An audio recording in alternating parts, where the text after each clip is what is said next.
Hello, everybody. I was just trying to put this necklace on. In case you don't know what this is brass and lapis lazuli. It's one of a kind. You will not find another one out there like this. You may find something similar, but once these people, this is from a jeweler from England, London. And they have a metaphysical shop in which they get willing volunteers from spirits.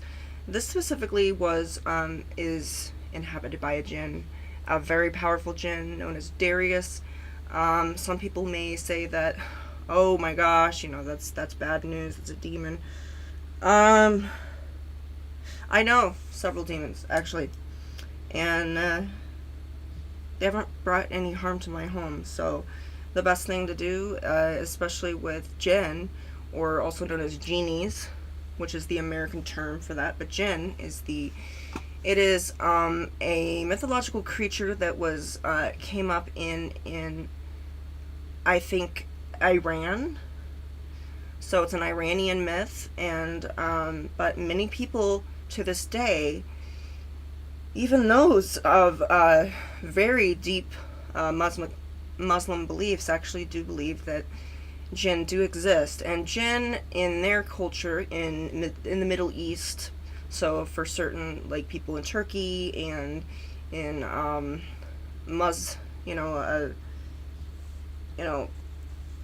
places in the Middle East, they have a very strong belief that a jinn is merely just like a way of them saying demon. So to us, we just call a demon, but to them, a jinn could mean multiple things, which means like a kind of demonic entity. And the reason I know this is because I've followed paranormal investigators that are from the Middle East and have gotten some very chilling footage. And some of the most chilling footage I've ever seen have been from Middle Eastern, so from Asian to Middle East. Those are usually the best because they have the best footage. They have really good cameras, and some of the stuff that they show are just bone chilling. They're just blood curdling, blood chilling, if you will. I don't know how you can chill your bones, but you can chill your blood, I think. I don't know. But we're getting into this, and this is Kelsi Davies. Kelsi Davies is somebody that I just discovered not too long ago. I was really intrigued by her shorts. She has a lot of shorts. In fact, it was very, very, I could not sleep, and I must have watched all of her shorts. I think and I became instantly obsessed.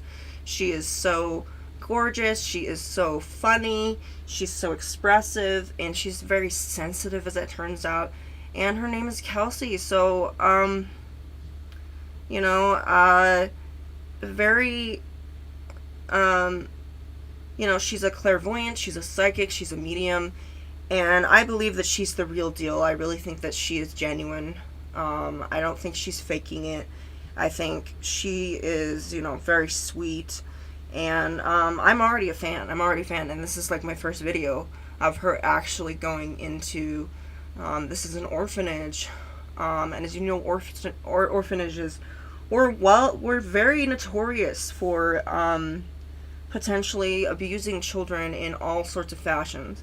Physical, sexual, emotional. It was not a good time to be an orphan.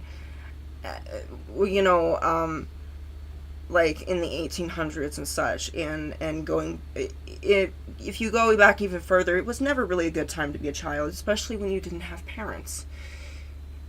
Children were not considered to be as valuable as they are now, because children in their eyes were weak. They did not, contribute to society as, say, an adult.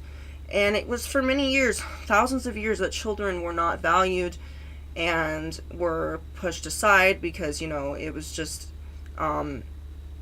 It was that era where women and children weren't really valued. They were more property or things that were exchanged. And, the only thing they could think of, well, yeah, they're small and weak, but we can put them to work. We can take advantage of this.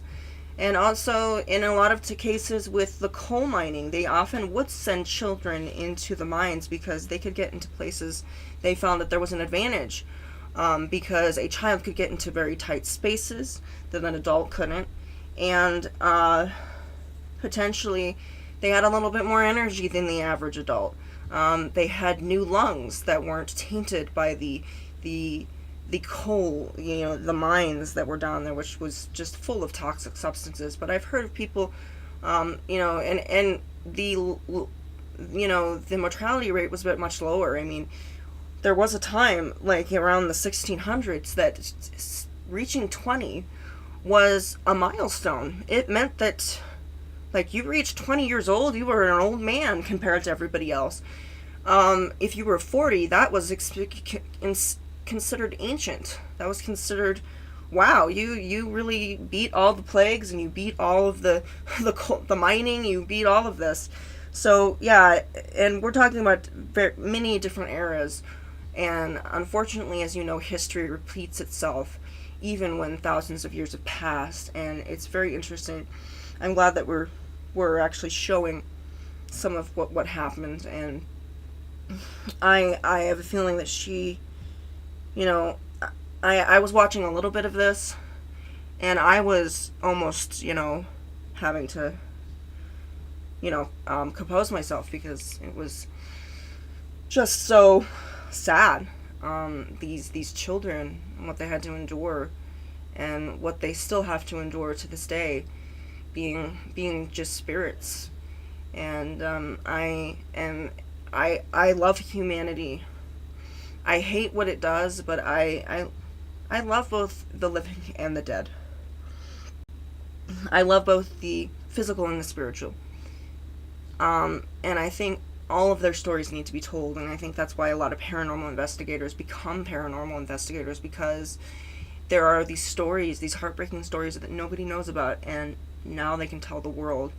And it's not always just for money, it's not always just a ploy, it's not always to get more views or to make money. Sometimes it is actually for a good cause, and it starts in their home. Usually it starts with either a dog dying, or somebody is lost, or somebody tells them that the dead can't exist after death, and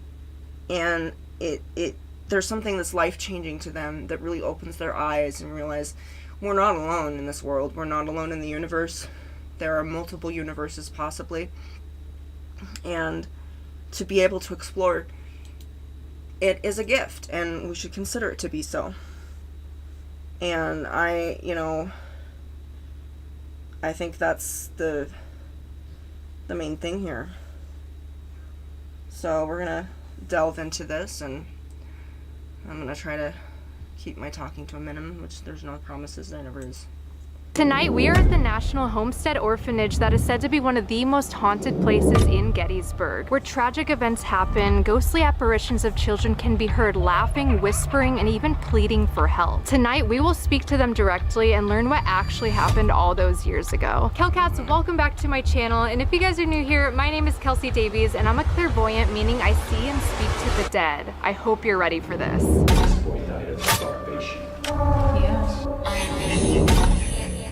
I'm here. Kids, hands me and No.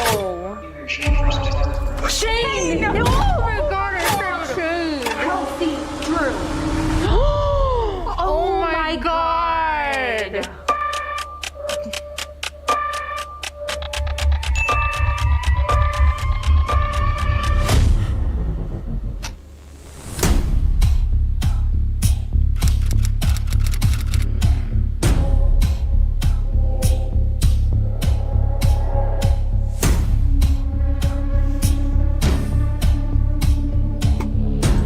To interrupt this epic intro that she is going into, which is awesome. Gettysburg, as you know, is a very historically significant. You've heard of the Gettysburg Address. You've heard of There's a lot of historical buildings there. It's also kind of a rough neighborhood in some places, but that's just like any place. I mean, you're gonna get your rough neighborhoods and then your clean cut ones. I don't judge a place by just one person's account. I understand that there are areas which are very nice, and this is probably the nicer neighborhood. But I've also heard of the kind of the almost the Milwaukee, Wisconsin type of places where you get your tires slashed and that kind of thing, and you have to have some pepper spray on you or some mace, and that's that's one of those things. But I'm sure it has some good places. I mean, it's very scenic. It's very much has a lot of autumn leaves and that kind of thing. It can be very beautiful, especially during the autumn months. And but just like any place, it has a dark side, and this is one of the dark sides that we see, since it is so historically bound to American history as we know it, and no doubt history with slaves and history with children, and it's just very heavily American. The American culture is very heavily bound to Gettysburg, Pennsylvania. And when you think of Gettysburg, Pennsylvania, I would think of hauntings. I would think of American history. I would think of a lot of this. And by the way, Kelsi, those boots are badass. Love them.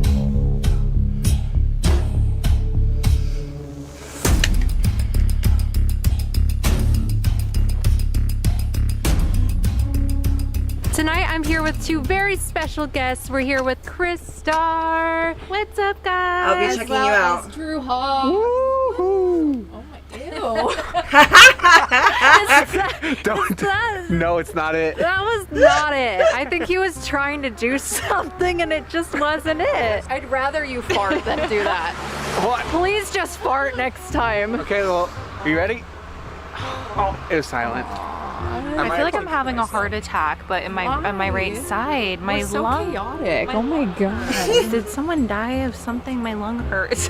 Did someone die? Probably. Did somebody die from farting too hard? But like it's hurting. Is that a thing? So we like to go places without knowing Don't anything ask about that. the history. All I know is that there were tragedies that happened here, and that obviously it's an orphanage. There were things with children here as well. That's about all I know. So I'm really a little bit nervous. There's a really heavy energy. So earlier when we were walking by, Right. I saw a woman in a black dress dart this way.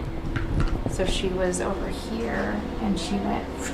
And both Chris and I were picking up on this woman that, I don't know, there's something off about her. There was also something with a little boy I kept seeing over and over, possibly being starved. I'm not really sure if that will coordinate with everything, but we just want to walk through and see what we feel before we have like a tour and everything.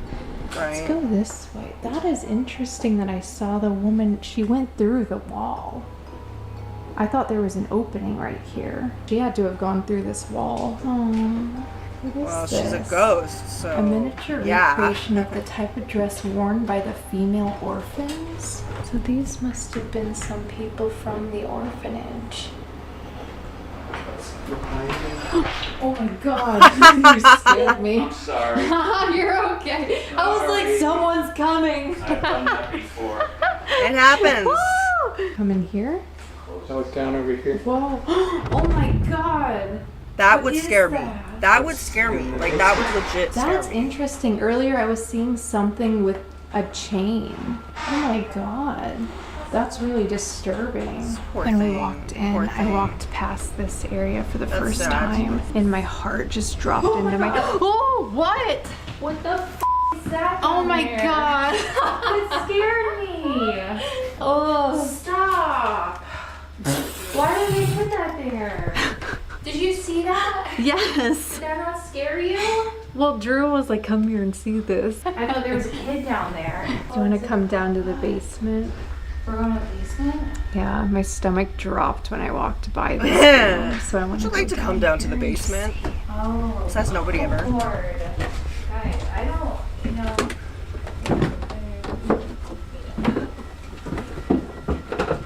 normally, if it wasn't a paranormal investigation, I would say no. I would say no, thank you. My fingertips are numb. Oh, this must be for all the little issue with my kids. breathing is back, Kelsi. It's heavy down here. Ow. Ow. Did you hit your head on the Meh. Gandalf It's moment. really low. I'm only 5'6". You're gonna watch it like You're taller than me. Was that you? No, that was behind this. That was a whole footstep. Hello? Hello. Are you hiding? Yes. It sounded like something moved. Sounded like this. Like a shoe on the ground. It was, yeah, a weird sound. This little area back here gets even tighter.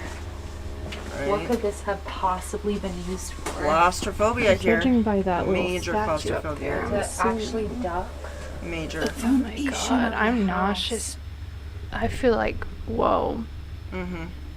I feel really nauseous right here. Oh my god. What is this? Oh, there's a ball back here. What? How is my shoe? Something just pulled my shoe. So, a quick quip here. Quick. It's very common to feel nausea as spirits are very much energy based. They are energy, they are emotion. And to make themselves known, they will use, they will send waves of energy. And sometimes that energy, depending on who we are, will affect us in different ways. But nausea is a very common one for them to use because nausea is something that we can't really, once we feel nauseous, that was my go-to. Whenever I felt or heard something, whenever I was around someone that I knew for a fact that was giving me like a major red flag, I would get sick to my stomach. I got sick to my stomach ever since I was a little girl. I have been sick to my stomach. I've had horrible nausea. I didn't get help for it, which I'm still pissed off about. Well, after all these years. But yeah, nausea is very common, and it really puts into perspective that maybe I was encountering paranormal entities without knowing it, and that's why I was so nauseous. But yeah, nausea is one of the top pointers that you are near something paranormal. And you're thinking, oh my gosh, that's so rude. No, well, it's not like they go out of their way to make you feel nauseous. It's more of they want to have themselves known. They want you to know that they're there. And that's just how we respond to it. It's not so much that they are going out of their way to make you feel nauseous. It's more of just they want their presence to be known. And, you shouldn't take it so personally because they're spirits. They sometimes don't have a way of communicating with you. What do you do if you can't talk? Or you can't speak, or nobody can understand you? You find other forms of communication. And so often this ominous feeling, just because something gives off an overall ominous vibe does not mean it's evil. I have had haunted objects in my home that the first time I touched them or got them out of the box, I was immediately nauseous. But then when they adjusted it to the home, that just quickly went away because they realized that I was there to help them, that I was there to make them, they found out that I was a good person. But it's very terrifying, especially when you get your things from eBay. They don't know what to expect, and they don't know if the person that they're going to be, the home that they're going to be going to is potentially going to be a good home or a bad home. So they put their guard up. It's very much a protective issue. They're trying to protect themselves. And if you feel nausea, it could be that it's just that the spirit is very insecure and just wants is putting their guard up very much. And since this is a child who has been abused probably their entire life, we're going to have to assume that they have their guard up pretty high right now. They don't know who these people are that are walking around. They don't know what kind of people they are. But that's why it's important when you go to a haunted location is to keep going there, keep returning so you can familiarize yourself with them, and they know that you're an okay person and not just a trespasser or a reckless urban explorer, that that you're not just some person that wants to get views. And eventually, they, as I said, spirits have access to information that we don't. And it's important to be as honest as you can. So if you have a spirit that's causing you nausea, you could say, please, I don't know if your guard up is right now, but you're making me feel very uncomfortable and very nauseous. I feel like I'm going to throw up right now.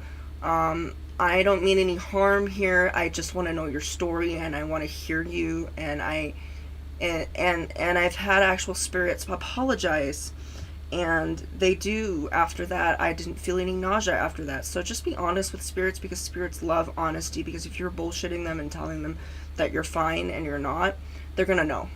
They're gonna know, because they read your energy.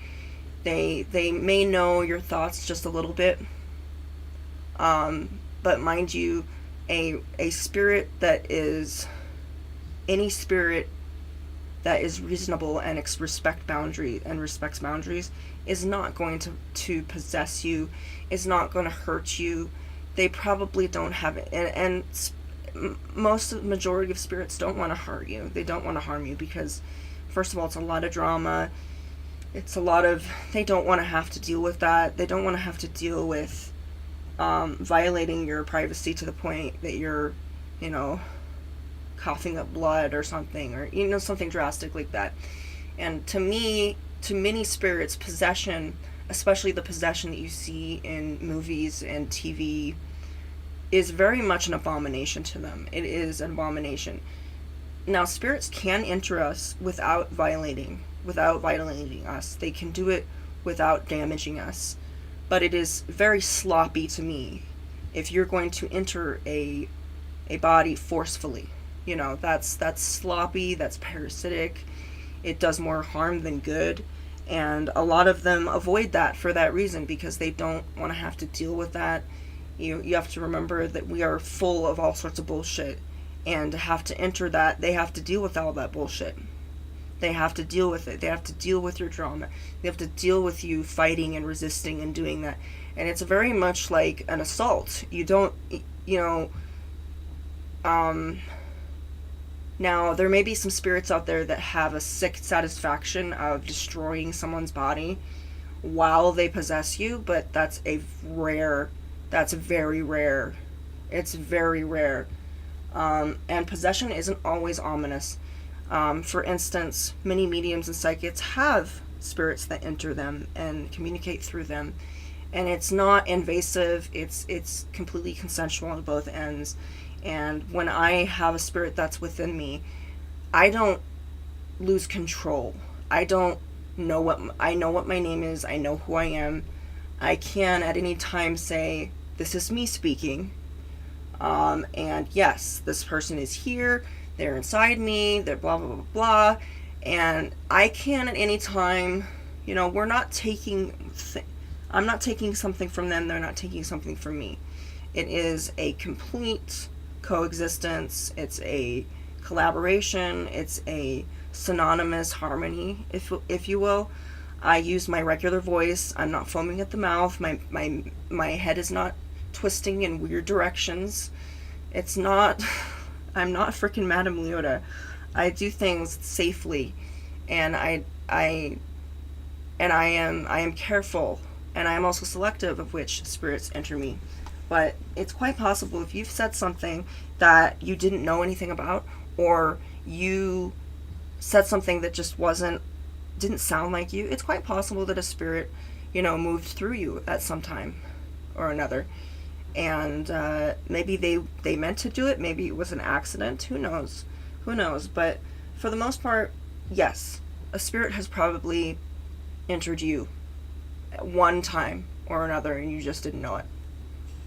I know that may make you feel uncomfortable, but you're still alive, so it's fine. Anyways, Kelsi, I felt it being pulled. I didn't do that. How would I do that? Look it's still tied. I wonder if they like to pull shoelaces. Probably. Do you guys like? They're children, of course they do. Shoelaces? Oh my god, I feel so nauseous in here. There's something just weird about this. They said that tragic things happened here. It's an orphanage. Take a minute and just draw out some things. I love it. I'm She's almost sketching. wondering if the children. I wish I had the artistic ability to do that, but Oh my god, I'm trying to figure Did out you hear how to that? describe what I'm seeing. Chris, did you hear that? Was that a whisper?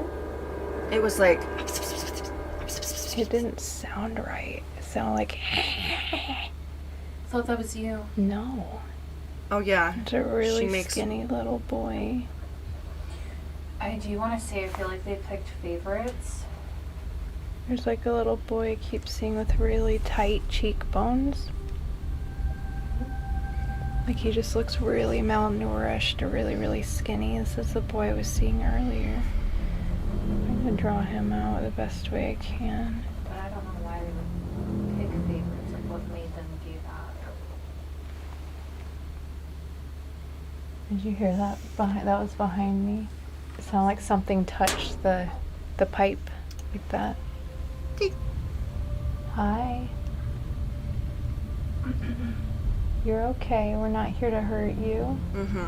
Great. She's over. You're She's safe. she's Nice to meet reassuring you. Are you the them. little boy that's showing me yourself. I know that bad things happened here. I think this boy's parents died. I don't know how. I think there was a robbery or something and he lost his parents when he was really, really little. What is he, Batman?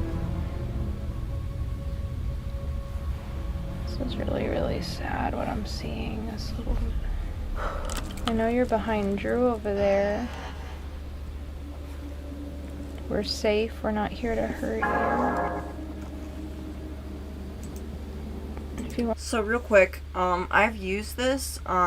It's not something that I'm not disapproving that it doesn't work. I just it hasn't really worked for me particularly, and the paywall kind of is just kind of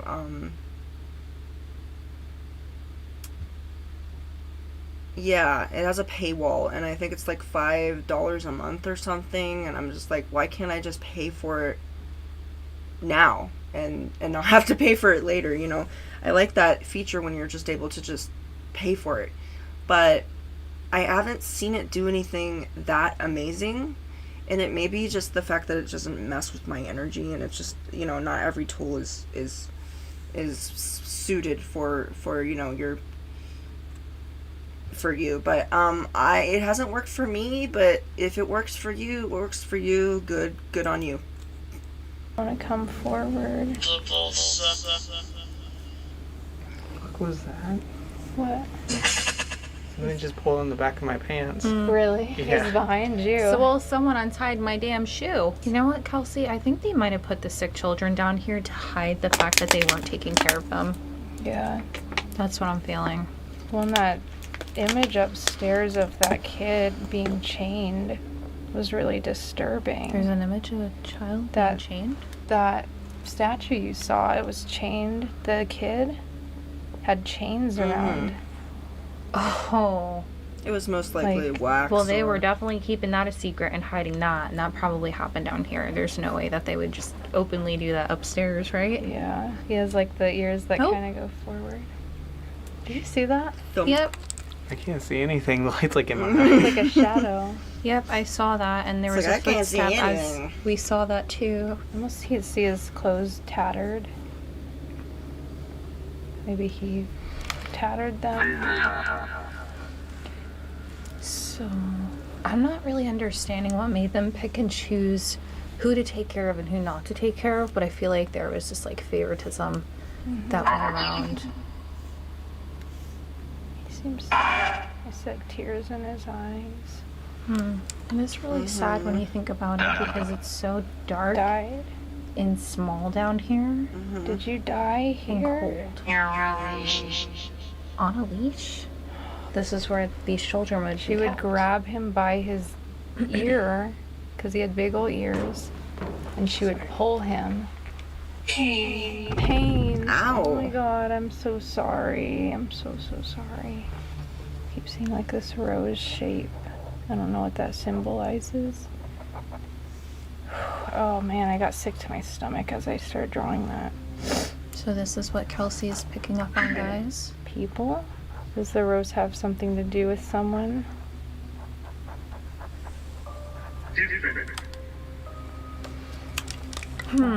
I feel like I'm getting very anxious down here.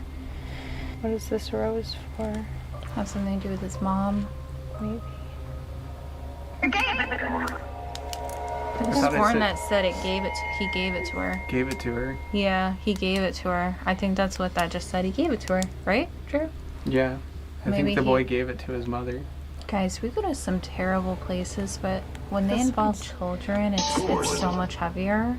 This one's just the pain here. I mean, it's just really, really awful. Like the Yeah. fear and the anxiety and the just loneliness. trembling. Like my whole body's trembling down here. The loneliness. Yes. A drawing. Yeah, I drew you. This is you. Do you like it? It's not like the best. I try. I think little it's sketches, fantastic, but really. Thank you for sharing that with me. Sharing that with us. What is in here? It's like a. Oh my god. There's a ball. There's a chain. Wait, what? That's where How? There's a full-on chain. How did I miss that before? Oh my god. Oh, we're gonna have to do a session in there. Oh my god. Wait. I pooped my pants. It's like Guys, the things, give the like button a nice little tap for my ass. It's dirty. Mine is really. We get dirty doing these things. That is disturbing. I mean, clearly they were chained up. Wow, I wonder who was in here. There's a lot of toys. We'll have She's not to. far enough in. We'll come back down into here. I'm feeling really nauseous down here. I just need to get out. I Here? just need to go up for a minute. You can wipe my butt off. Like, boyfriend of the year. I wish that we brought them an Bad. offering. Bad. I didn't even walk over here either. So we haven't done a tour or anything yet. We're gonna do it after. I just wanted to walk through and feel. And so far it's just, it's dark. Okay. What is this? I wonder if the lady that ran this place was like super religious in a very negative way, you know? Like would make them pray or would, I just keep hearing sinners. I wonder if she would like think they were sinners. You know what I mean? Like Everything we ever did was a sin. almost in a, what is it called? Spiritual psychosis. Right. What if she was in some sort of psychosis in a way? Like it was forced on her when she was little, so she tried to force it on others? Possibly. Years later, Fred, Frank, and Alice. It's quite common when with mental illness that religion is kind of mixed in with it. It's because religion causes a lot of trauma, and there's a lot of trauma. There's a lot, in historically speaking, in a lot of homes, trauma starts in the home, and in the home, religion is kind of reinforced, and you can't escape it. And a lot of times it was absolutely mandatory, and many times they would use religion as a means to justify the abuse. They would justify what was going on, and they'd say, I'm just trying to beat the devil out of you. I'm just trying to, make sure you're a better person, and, that these... And it's been an excuse for abuse for many, many years. I'm not saying I know there's good people every place. I understand this, there's always exceptions, but I'm going to say religion is very much trauma based in a lot of people's lives, and it leaves a mark because which is one of the reasons why a lot of people are atheists, because you have these very horrible people that are very, very religious, and there are no consequences, because essentially it's like, oh, well, I did it in the name of God, I was trying to help you, blah, blah, blah, blah. And it's just really, there's no excuse when it comes to abuse, really. I know that there's a lot of people that grew up with the corporal punishment and that kind of thing. And I know there's some people that go online and try to justify it, and it's just like, don't do that. Just because you got the shit beat out of you does not mean that a little boy in the store that's crying and screaming needs to have needs to be belted. It is not funny. It was not okay then. It's not okay now, okay? And the reason people don't openly beat their children is because CPS nowadays will check your ass. They will. They will come into your home. They will get some way of getting into your home. And when that happens, good luck trying to get your children back, because CPS has a way of holding on to your children. So I don't recommend doing that, practicing that, because, there are consequences now. There are consequences for abusing your children. And then just, there's going to, when in the long run, it's not going to be justifiable. Trust me. It may be okay in social media, but when it comes to real life, it's not going to work out. It's not going to work out. But with a lot of this, yes, there's a lot of trauma based when it comes to religion, and religion is often used as a means of punishment, as a reason for it, and it's unfortunate, but that is the case with a lot of this, and it's very sad that people had to resort to this and have children suffer. Just remember, if you're that kind of person that is making comments about how you should belt a kid because they're screaming in public, watch this. This is what happens when people justify belting children and abusing them. This is what happens. Those children will stick around, and I hope those children that you abused haunt you. I hope that these children haunt you to tell you that there are consequences for it. There may be no consequences on social media, but real life, it's completely different. Abuse is wrong.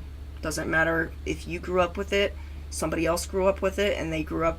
That's like, I just grew up just fine. I don't care if you grew up just fine. It wasn't meant to happen, okay? Oh, well, you shouldn't say anything because you didn't grow up with... I didn't grow up with it because... No, but I did grow up with verbal abuse, and that affected my psyche for many years to come, okay? I know the abuse that these children went through. I really do. The whole, Jesus, Matt doesn't like what you're watching. I know the mental things that are going in. You may have recovered physically from these physical abuse, but I can tell you, I can guarantee you that the mental and emotional abuse you haven't recovered from, and you might not ever recover from it. So keep that in mind. Moving right along.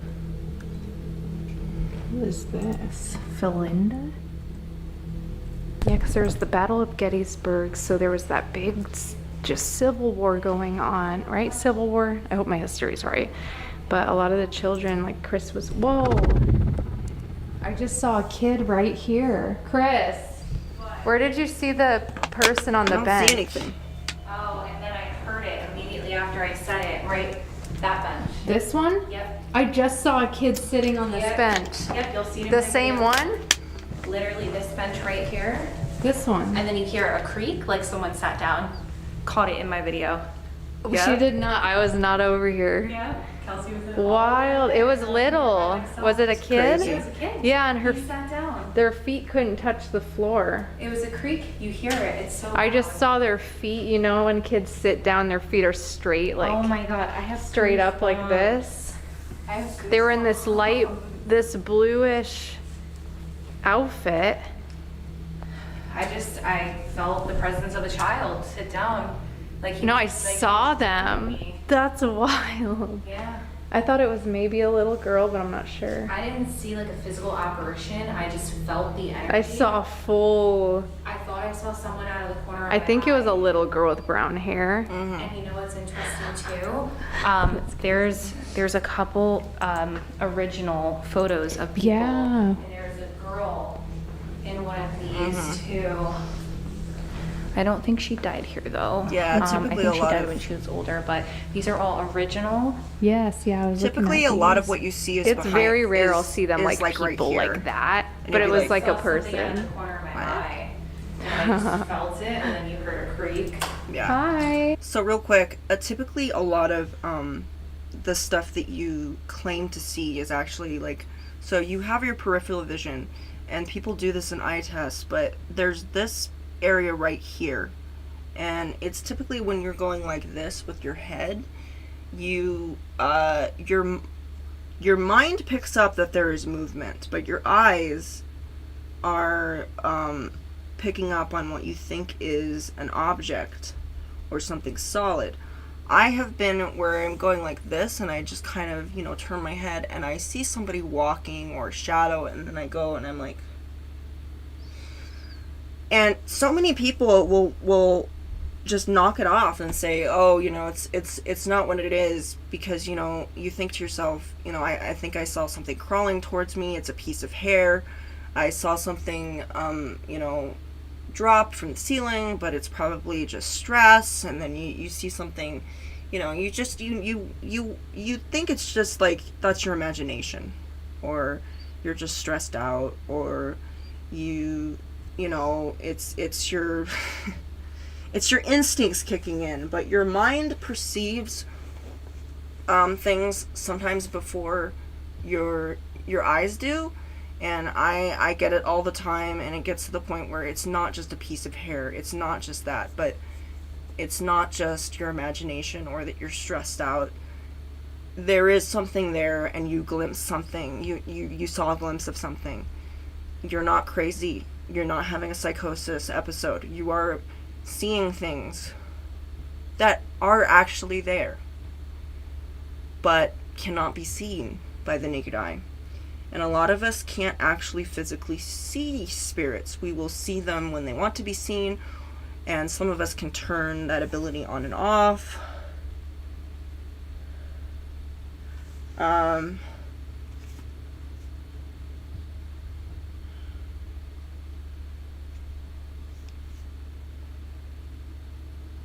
One moment here.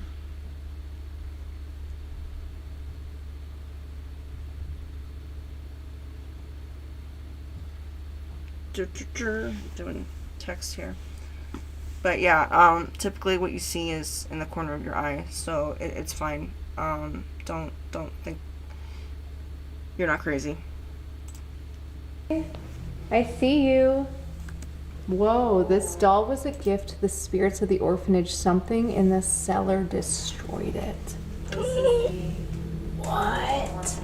When there's really bad things that happen at places, usually something very negative manifests itself from all of that energy. I'm wondering if there's something like that here that's manifested itself, because that is angry. Unless it was a child that was angry. Well, we can indirectly manifest negative energy just by our emotions and our energy, and it forms a consciousness of its own. Yeah. So it's not You a can create demonic your own- entity. You can create. It's kind of like they say you create your own demons, but it's not a demon. it's manifestation of all this just hatred, pain, fear, all these negative, complex Very negative emotions. and energy. It's not a demon, but you can indirectly conjure like a consciousness, if that makes sense. I can't wait to do the tour and just hear. I'm excited. Me I too, feel like we're because on to already some picking up on things. so much. Ah, Andrew heard a little girl earlier. Do you think it was the same one? Drew, what did you hear? So when everybody was in here, I was walking like past the stairway down to the basement, and I heard like, hello? Like a little girl say hello. Oh, and I heard someone walking up the stairs. I was sitting right there, and then I look over, and there was like a short, maybe like 4 foot tall person standing right next to me. Really? White apparition, full blown white apparition. I'm curious if they would call out to people like to see if like they're checking in on them, like to check it to see if like if the kids were okay, and they're going hello, like to call them downstairs. Maybe. Wow, that's amazing. I love that we're all experiencing all these things and seeing. Oh, my recording stopped. By itself? What? Interesting. My that shoe never got happened. untied. Drew's camera just stopped recording. That's never happened. We gotta wop off. We gotta wop off the the dirt. Wait, I literally have this. Why are we so close together? You're just getting all the dirt off my butt. Bad. No, that's what I swear they probably did that here. Oh, they scared me. Why? Oh my god! I already saw 2 apparitions. Woo! Woo! There's some things in here. Oh my god. Captured in the Show us. cellar. We were telling them about the little girl. That was captured in the cellar. Whoa. And that's a REM pod in front. That's like the one that looks like Rosa, my friend And captured. we've had others Rose? too. Yeah. There was Rosa a was girl. the caretaker. The evil caretaker. Oh my god, I drew a rose. Right. We were trying to figure out what the Okay. rose was. What the rose meant, that could be what the rose is. What? Yeah, Rosa Carmichael was the evil caretaker that came in after. The evil caretaker. What did I drew a rose. Yeah. On our way here at dinner, I was like, there was a really mean, wicked Yeah, woman. mean lady. She doesn't like me. I don't like her, so that's okay.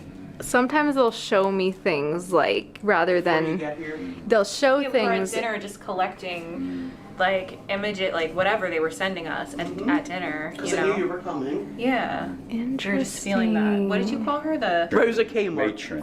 Carmichael. She was the matron Of the orphanage. of the It's orphanage. not nice. Oh. No, not at all. My name's Tom Demko. I'm a tour guide with Ghostly Images of Gettysburg, and I am also a resident of the Children's Orphanage building. I'm Christy. I'm like the graveyard shift employee here. I host the private investigations that come in the middle of the night. And my name is George. I am one of the ghost image guides. I mostly vacate the Jenny Wade house, but sometimes haunt the orphanage on occasion. I know in this room last year on 2 tours, people saw a man in that closet.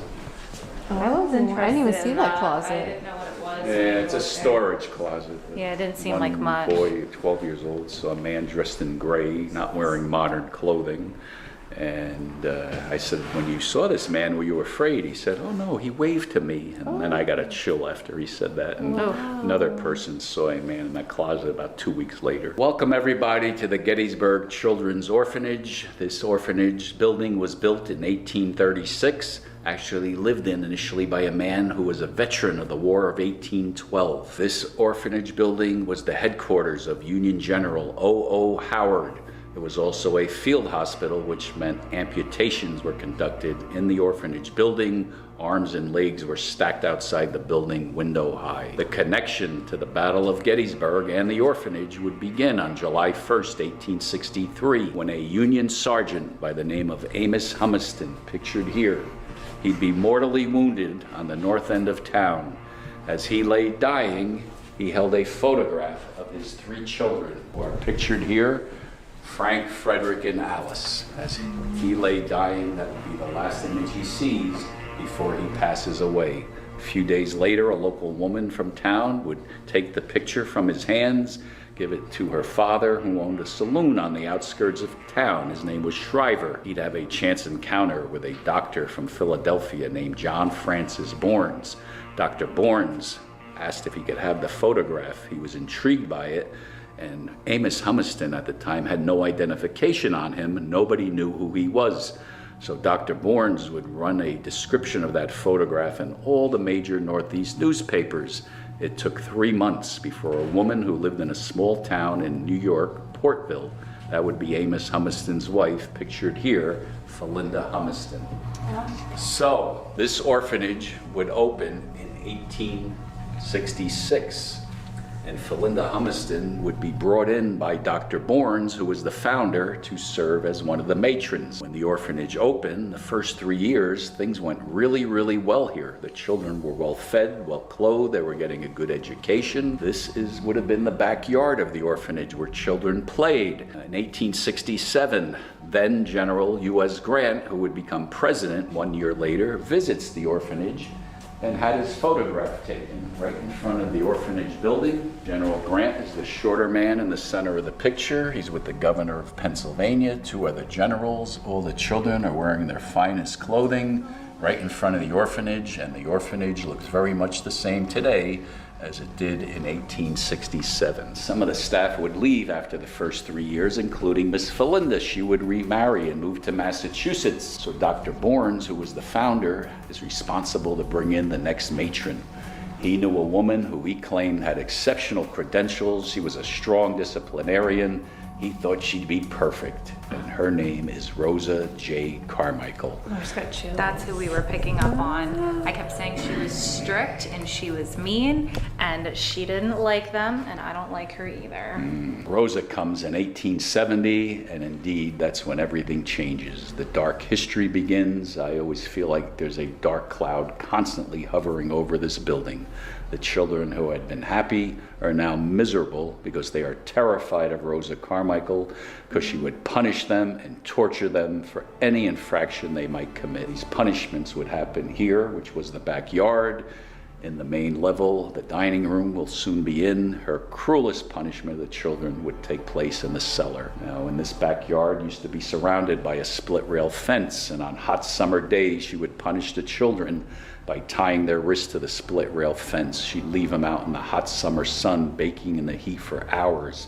Wild dogs used to run loose that would growl at the children, gnaw at their ankles. Poor kids had to be scared to death. We know of at least one child who died while Rosa was in charge. His name was Robert Turner. One day a local child from town would come to the orphanage, knocks on the front door. Rosa would answer. The boy would say, "Is Robert home? Can he come out and play?" And Rosa would basically tell the boy, "Robert's not here, he's dead."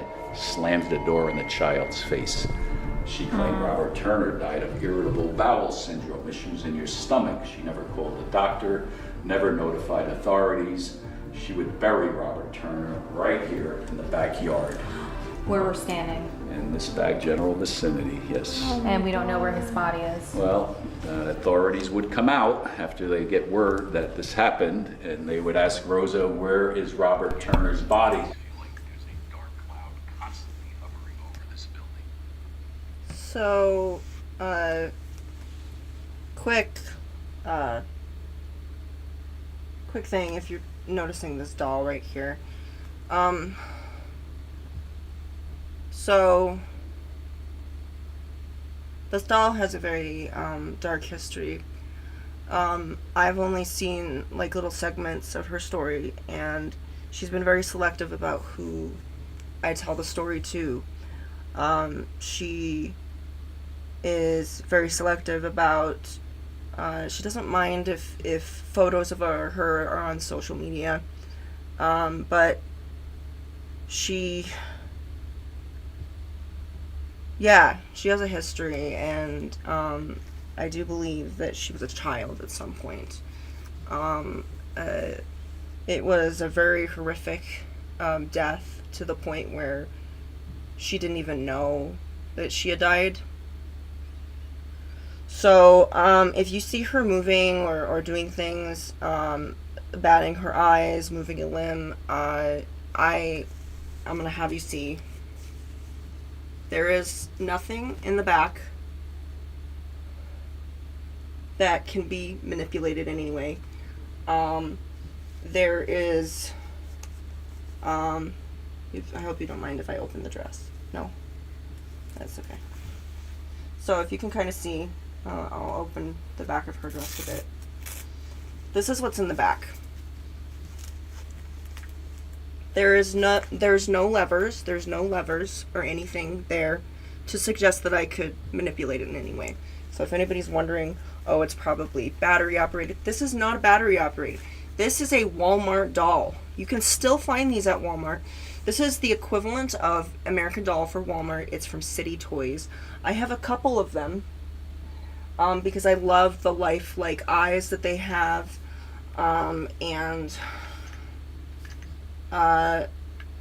This little girl was so stiff when I got her. It was absolutely tragic. Like, her legs did not have a lot of movement. These dolls are essentially made to be moved. They're made to be positioned. They're positionable dolls. That's what makes them cool. And the more you move them, the better they are. So this was the case with that.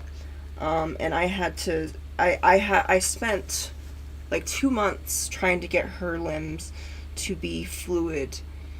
And it was a lot of work. It was just me going like this a lot and doing that. And it was just really sad. Her hair was like a rat's nest. It was horrible. There was neglect. And the seller that had given this to me pretty much said that they hated her. And was literally just putting her in a garage to rot. And he said that it was reacting rather strangely with the other spirits that were in his house. He already lived in a haunted house. And he was just a despicable person. I'm assuming it's a he. I don't know for sure, but it was sad. And the first thing I did when I got her out, so the first thing I did when I opened the box, she opened her eyes on her own. I hadn't touched her. I just opened the box and she went like this and looked at me. She has moved on the bed a couple of times. She has been very, her name is Beatrice. That's how she wants to be called. She is specifically, she was so traumatized that she fused herself together with 2 other entities. So she is, spirits can often fuse themselves together with other entities and live in harmony and become one. They become one entity. So all 3 of them want to be treated as one entity, and Beatrice is the main one. I've had visions of her. I've had dreams of her. She is kind. She is sweet. I've felt her touch me a couple times.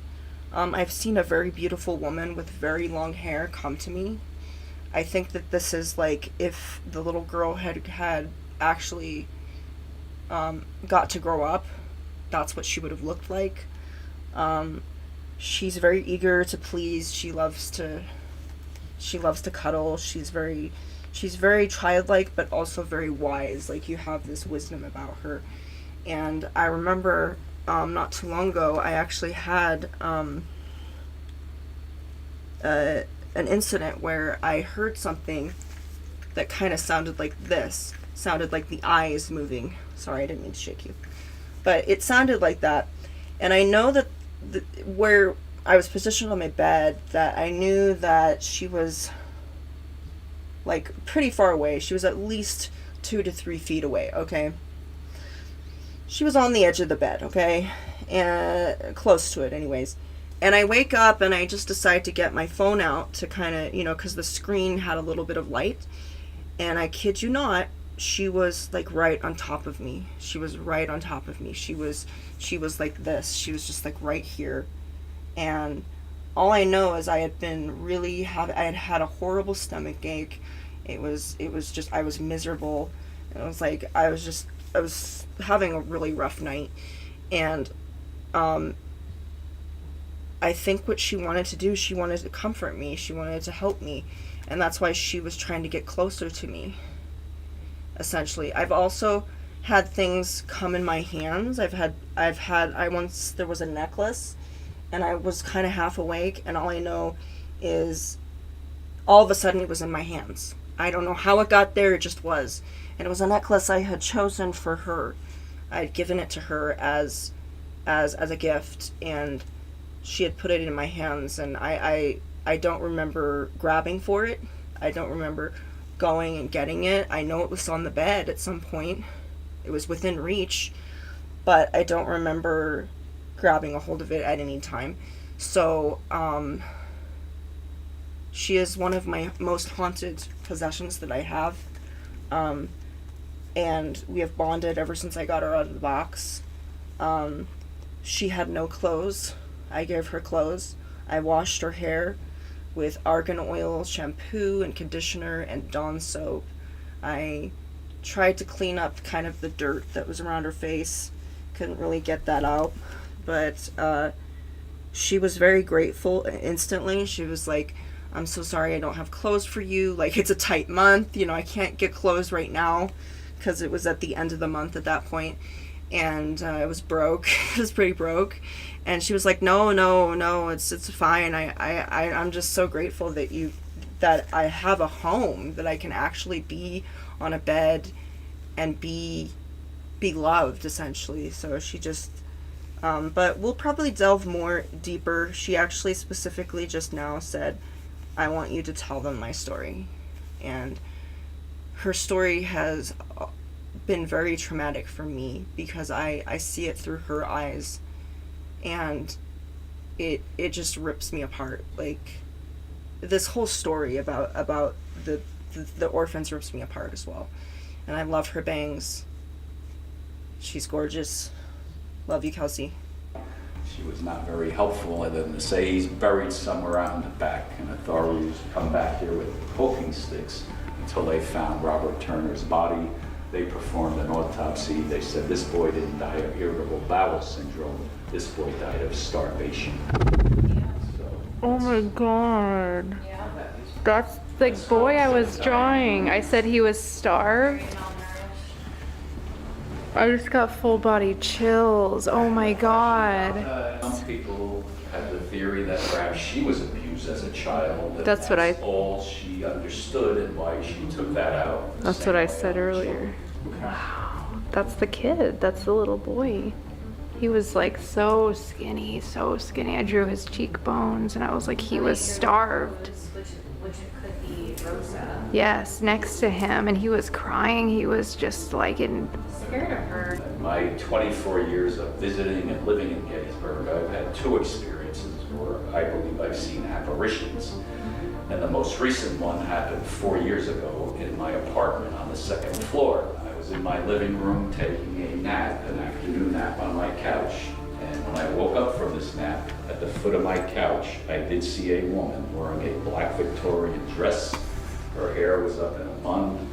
She was staring at me. And God's honest truth, I was so scared I just pulled the blanket I had over my head. And when I peeked back out, she was gone. Do you think that was Rosa? I do believe Yes, it was Rosa. that's who I saw. Although there is no photograph we can verify what she looks like, when I saw this woman, in my mind, I saw Rosa Carmichael. Ah, sorry, I get so excited. It just never gets old, you know, like, I like... So, yeah, that is Kelsi.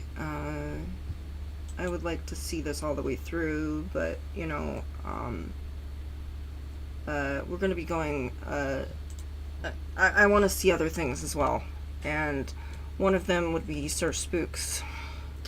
Sir Spooks is somebody else that I've been following for about 4 years or so. He's good like Nuke. He's like Slapped Hyun. They use social media to their own advantage, and it's really nice. And we're gonna see what we can.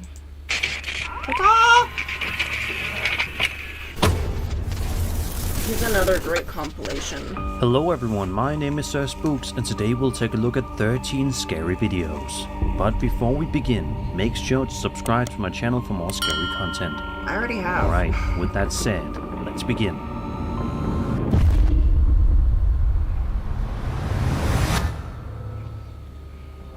Over on TikTok, a man named Seth A. Burden, also known by his username Seth of 7 Year Wit, posted a video to his account on July 17th, 2023, in which he explains that he bought a guitar at a garage sale a couple of weeks beforehand from an old lady. So far, so good, right? I'm just gonna say, looking at him, he looks like a male witch. He looks like a male witch, and I'm not saying this is a bad thing. I know there are men that are witches, and I support them. I think equality and everything. Being a male witch, there's no shame in that. It doesn't matter which doctor, shaman, or whatever, voodoo priests, you know, it's all good in my book. Just, you know, as long as you're doing what you're doing to help humanity, and many witches do help humanity. And they may not like humanity, but they do help it, and they have for many generations. So that's a really cool guitar, though. Well, Seth says that every single time he picks it up or strums it, extremely weird things happen. He then goes over to the instrument to demonstrate. Watch this. Right, it's some Lotus, like, very 80s looking guitar. And every time I strum, like that. Shit like that happens every time I mess with this thing. Like that. As you can see, the moment he strums the guitar, the lights in the room flicker. He then strums it again a couple of seconds later, and once again, the lights can be seen flickering for no apparent reason. This time though, in addition to the lights, a cup can be seen getting knocked. I know I shouldn't be doing this, but I'm just gonna say, did you think that maybe that you're doing that? Because I have an effect on technology oftentimes. You don't have no idea how many times I have to adjust my phone not to have fucking bubbles in Messenger. I'm like, I don't want at least 3 times a month I have to deal with that. And I've had certain things just glitch out. Like, for instance, YouTube was having this really weird glitch where it wasn't, like, I would press on things, but it wasn't working. Like I could press them, but they didn't function. There's been other times where the TV will just freeze on me. I've had a lot of issues with that in the past, and I really think it can't be just all spiritual, you know. I really think that, you know, we as people channel spirits, but we also channel our own kind of energy. And when it comes to technokinesis, your head just moved. Okay, I wasn't doing anything either. See, her head can be manipulated, but look at this, what I would have to do. I would actually have to do this to move her head. I would have to, like, kind of do this. I was leaning on it. Her hair was leaning on me, but I wasn't doing anything to you actually have to, you know, take some time to actually do that. So her head moves regularly. I mean, yeah, you could say, well, you know, probably her head, you know, goes to a different direction, but she does. Her head moves. Deal with it. Knocked over on Seth's table out of nowhere, much to his confusion. Sadly, it doesn't seem as though there were ever any update videos posted to Seth's account, with lots of people in the comments of this video clamoring for updates, and wanting to know what happened after this video ended. Sadly, we'll probably never know the full story, but next time you find yourself wanting to pick up an instrument from a garage sale, be sure to keep this creepy video in mind. That's all there is to it. He is fucking awesome. You're just fucking awesome, man. I wouldn't... A TikTok user known as Ochayo55 posted video to their account in June of 2023 and shows them and a friend standing around outside in what seems to be some kind of a park. At first, the footage simply follows the uploader and their friend relaxing and just enjoying their time together, when out of nowhere, the uploader makes a shocked noise and proceeds to zoom in on something that they notice in the distance. Take a look and see. Oh, that's kind of what I see in the back of my eye. Salí. Ay, mira. ¿Qué hizo el café? Espera que enfoque. Ay.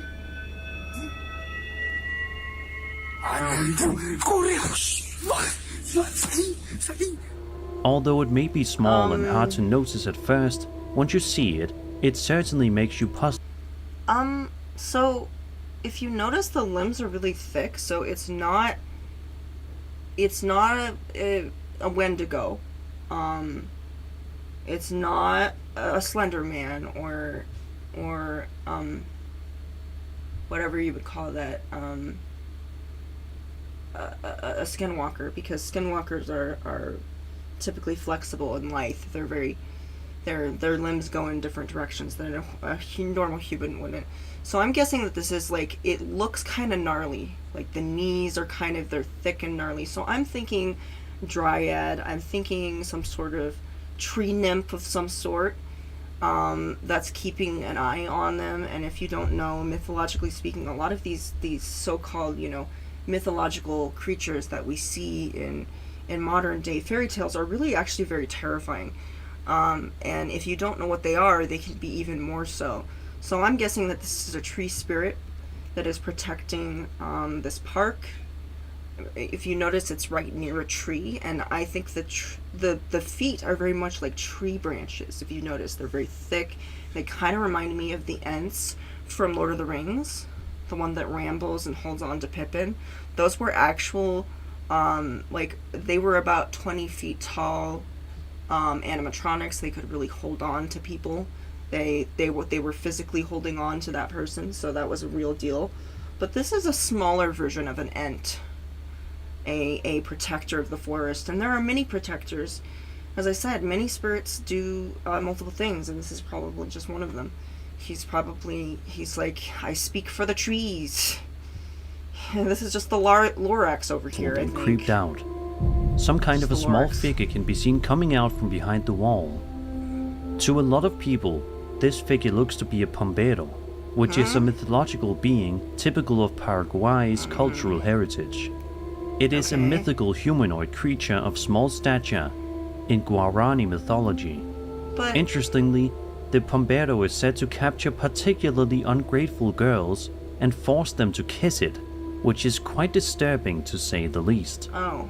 Let's just hope the pombero had no intentions of harming anyone in the vicinity of this situation. Okay, I don't get it. What the heck is that then? I don't understand. What is that? Trees? Is that trees? We're just talking about this little Ent that's there? We'll likely never get a concrete explanation for this video, so we'll just have to theorize. Let me know what you guys think of this video down in the comments below. Okay. So maybe it's not an Ent. Maybe those were just trees. Okay. This next piece of footage we'll be having a look at. Apparently the footage was just of that little shadow. I don't know. I think the trees are more interesting than that thing. I want it to be an Ent!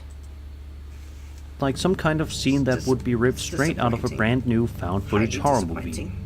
The footage in question was uploaded to Reddit in the High Strangeness subreddit and shows the cameraman filming a house and the massive tree behind it in the dead of night. Right away, it's very noticeable just how eerily quiet it is on this street where the uploader is filming, already setting the stage for creepiness. Then, in just a matter of seconds, things get even more unsettling.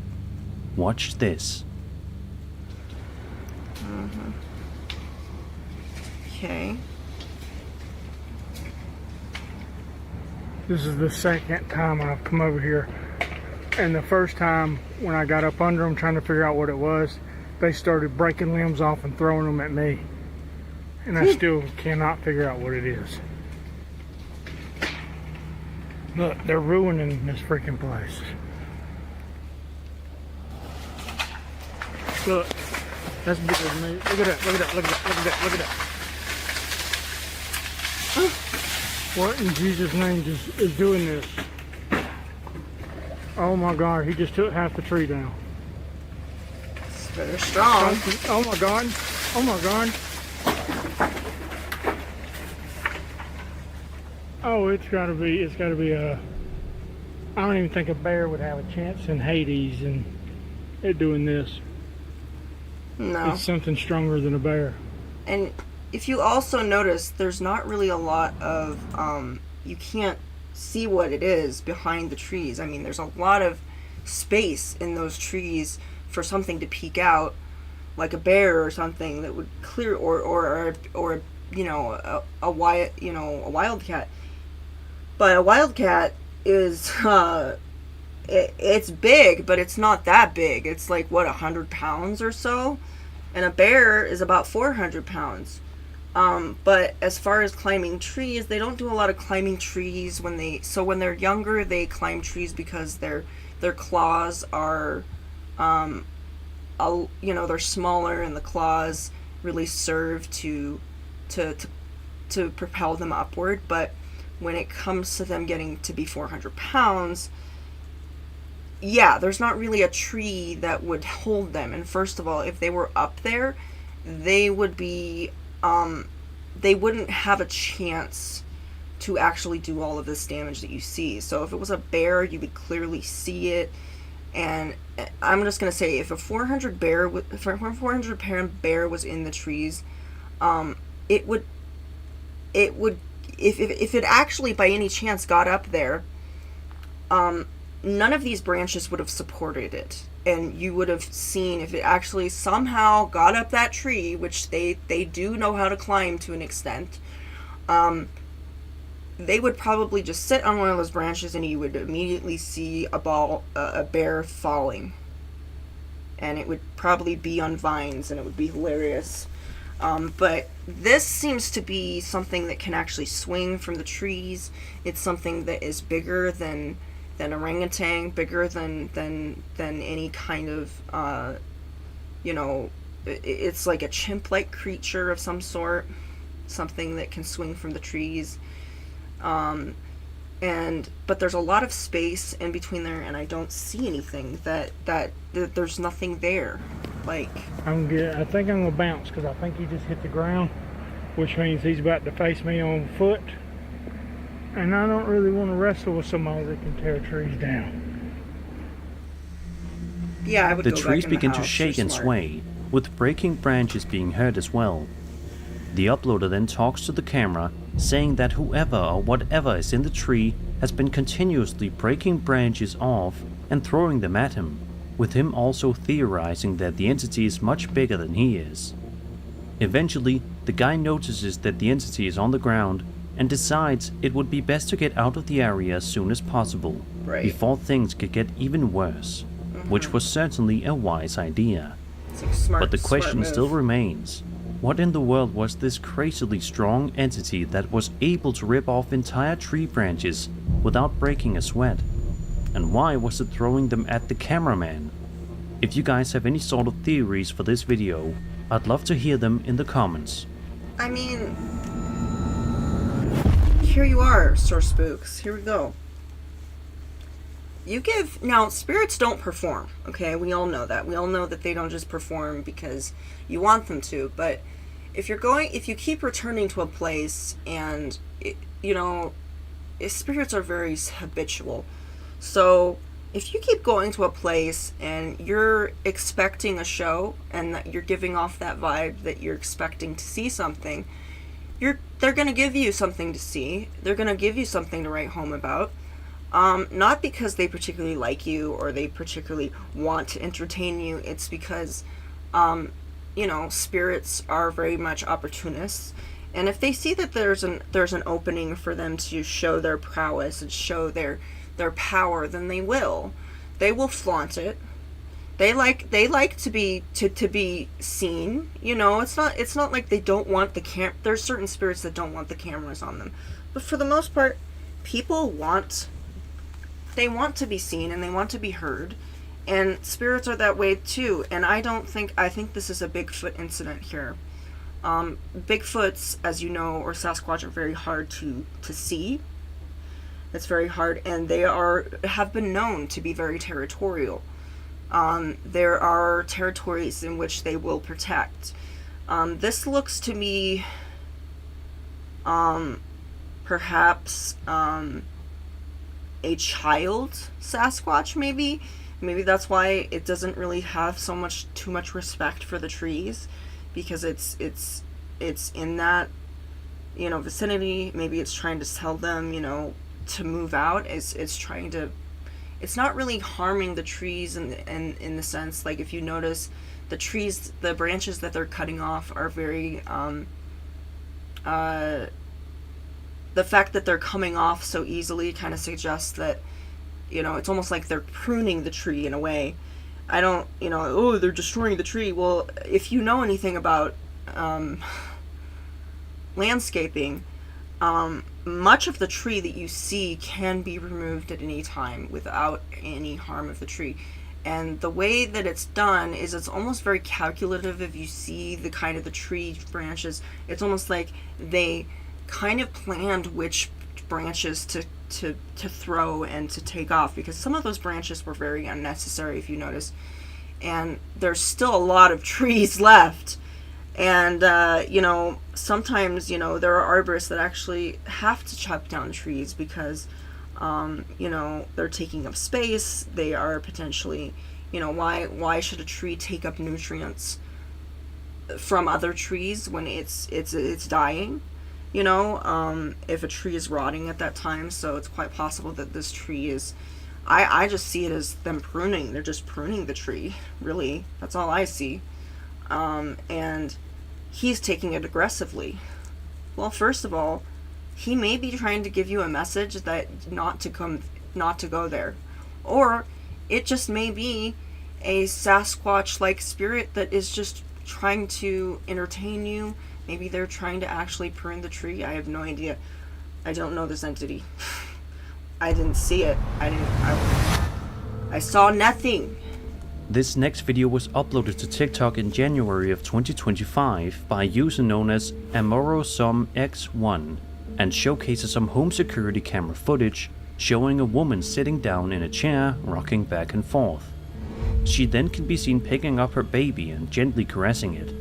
So far it looks and feels like a mundane video, but in just a matter of seconds, it transforms into something much more sinister. Y ve directamente hacia el portón. Miren, ahí está observando, ahí se asomó algo. Vean eso. Vean lo extraño que el color de piel que tiene eso, vean. Y mi hija ahí está alterada y si se dan cuenta, no deja de mirar hacia el portón. Vean, mi hija está mirándolo. Ahí se volteó y eso se desvaneció. Out of nowhere, some kind of strange pale creature can be seen peeking. What is that, freaking Nosferatu? It's got like a bald head and glowing eyes.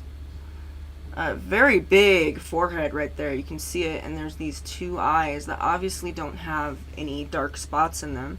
They seem to be collecting light because they're completely pale. But the way they're collecting the light kind of suggests that there is not any pupils to be seen. It's just white as we know it.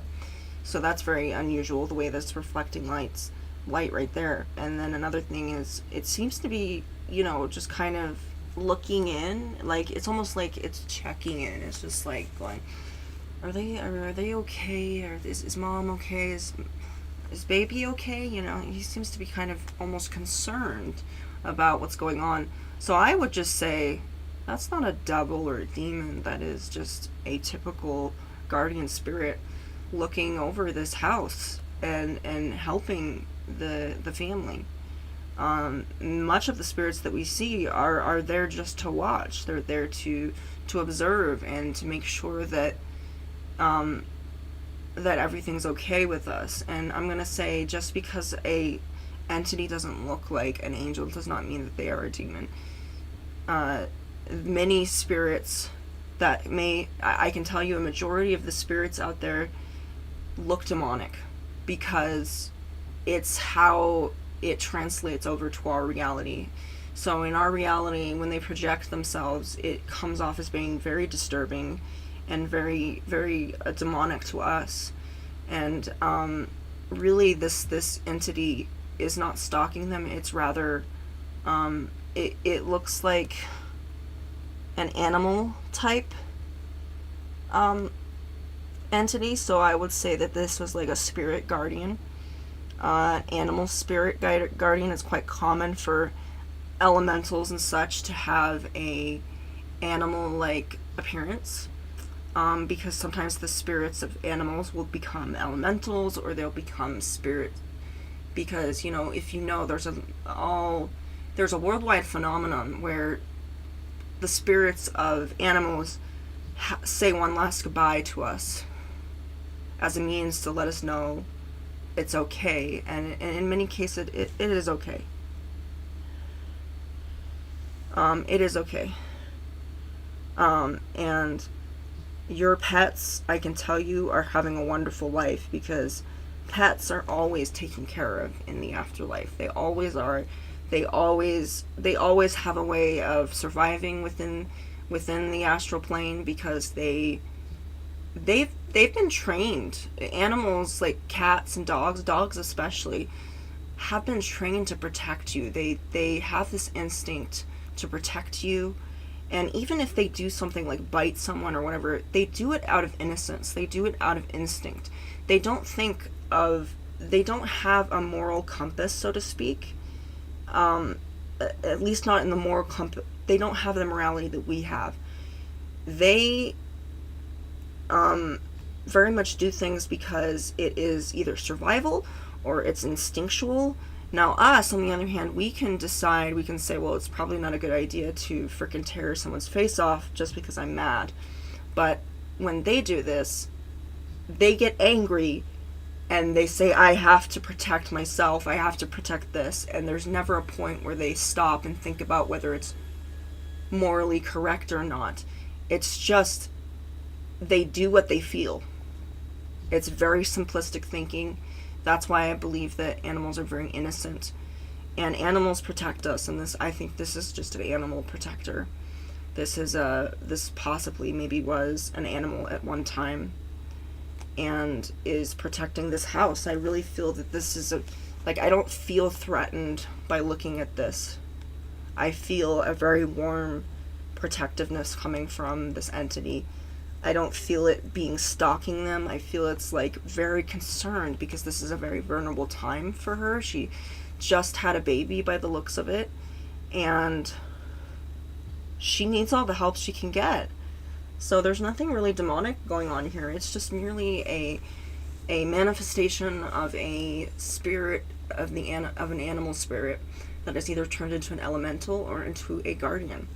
And many of them can turn into chimeras and can help other spirits cross over as well. And it's believed that animals have a very, very deep connection with the spirit realm, because they can see them very clearly.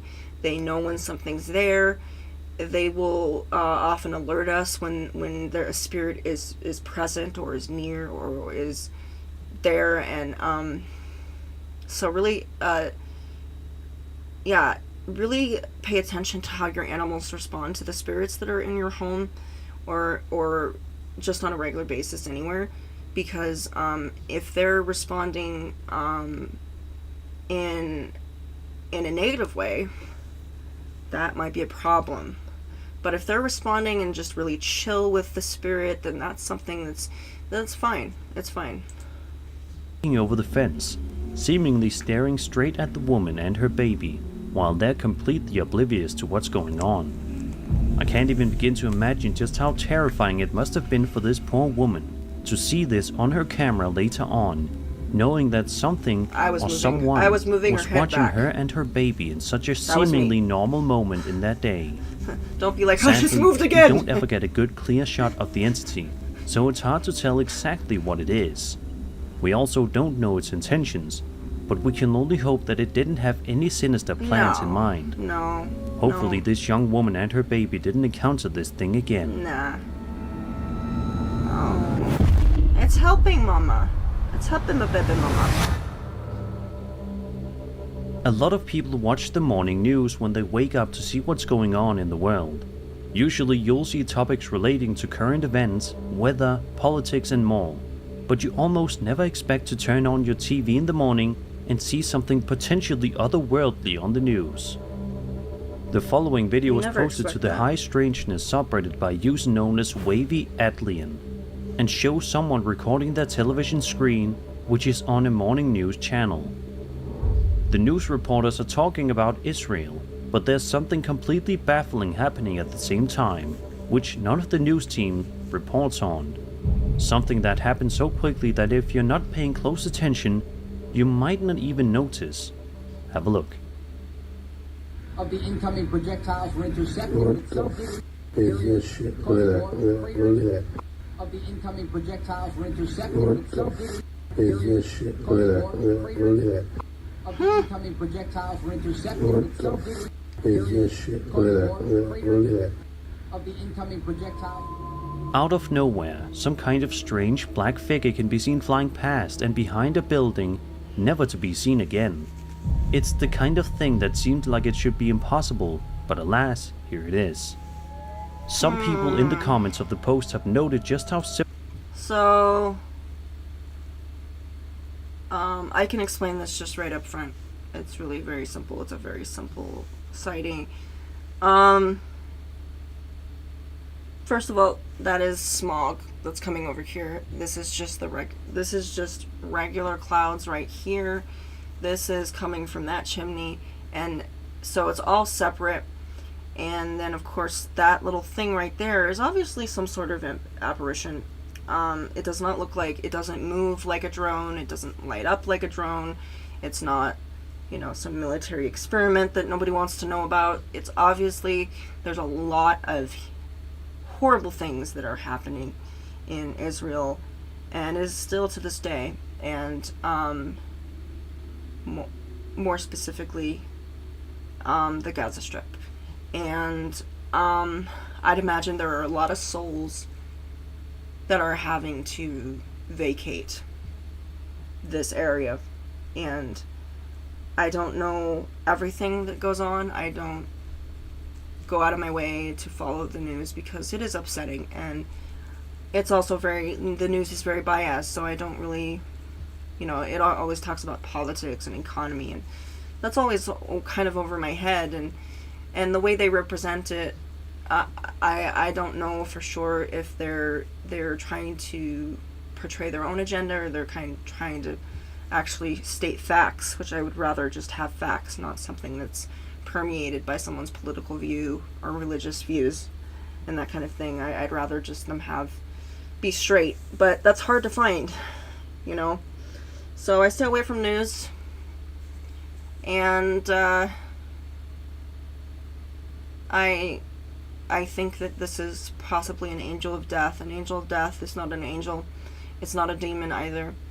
It doesn't go in either class, but what it does is if you notice how hurried it is, it's in a hurry, which means it's frantically trying to help other souls cross over. And angels of death are considered to be very ominous. They look ominous. They look like a Grim Reaper or a Wraith. They can give you severe nausea. They can make you feel like you want to run for your life and look for exits. However, that is just the overall vibe that they give. They are not evil. They are there to help souls cross over and potentially to let them know what's going on. So there's always a spirit usually, and not all of us have it, but there's always a spirit that comes up that's been around a while. And angels of death have been around a long time. They're actually in the Bible. They're considered very mysterious. Not a lot of people know about them. I've met one.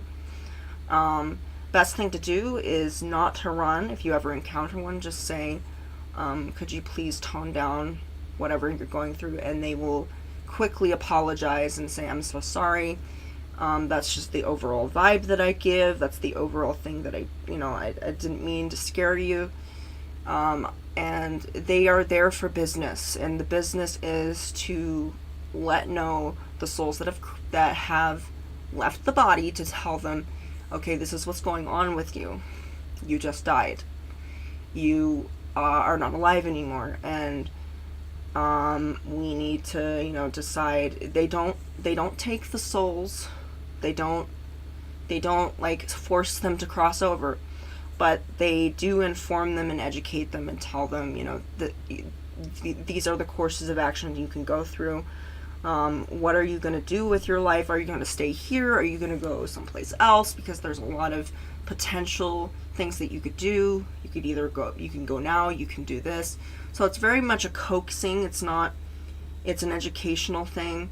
So this person, this entity, this angel of death, is probably working overtime, as are a lot, because there are a lot of people that are losing their lives right now.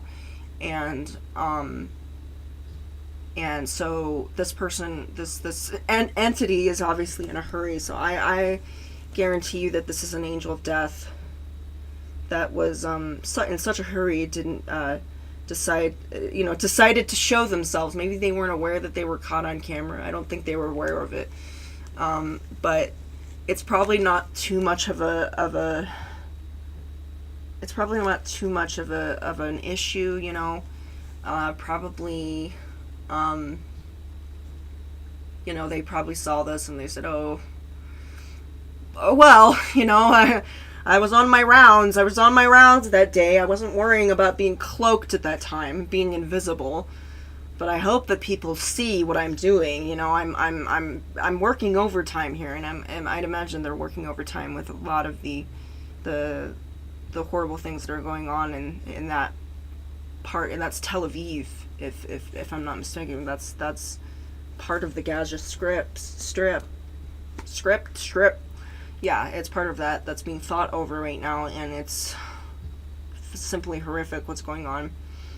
I'm not blaming either one. I'm not doing that. I just think that there's a lot of unnecessary suffering, and a lot of it has to do with their egos, essentially. I know that there's a lot of religious stuff, you know, religious stuff permeated within this, but it comes down to ego. It is not, if you were religious and you were doing things, you had a religion, you would want to promote it in the best way possible. But this is clearly caused by egos. You know, my religion is better than yours, is what it's coming down to. So, that's all I'm going to say about that. I don't think either one is better than the other. I don't think I'm better than anyone else. And maybe I don't know the whole story, but that's all that I can think of right now. Yes, it's wrong. Enough said. Similar this thing looks to a Dementor in the Harry Potter movies. And once you pull up an image of one and that is compare typically to the what an thing in angel this of death footage, will look like. It's undeniably similar. So what do you guys make of this bizarre news footage?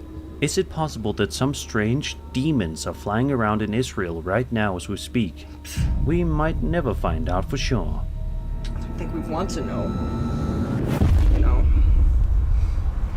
Who would want to go there? This next video comes to us from a YouTuber known as MK, who posted the unsettling footage to his channel on January 9th, 2024. In the description, he also provides us a lengthy paragraph of context to help us better understand what was going on here. It reads as follows. Quote, I was sitting in bed with my laptop playing bingo while the TV played in the background. Suddenly, I heard a disturbing noise through my open bedroom window.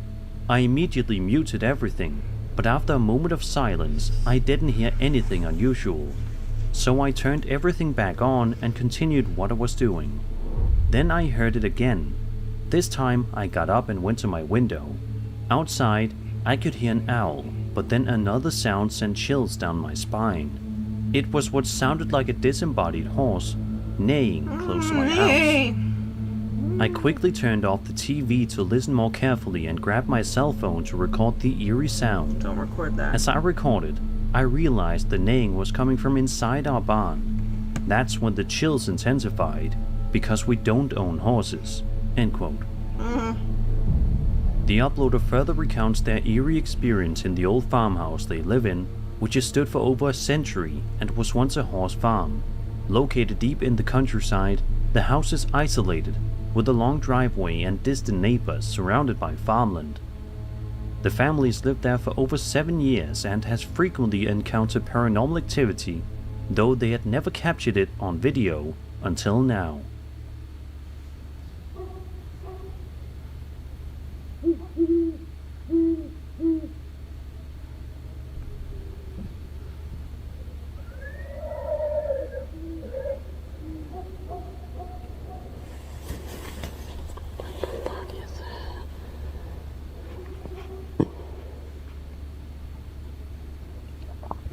What?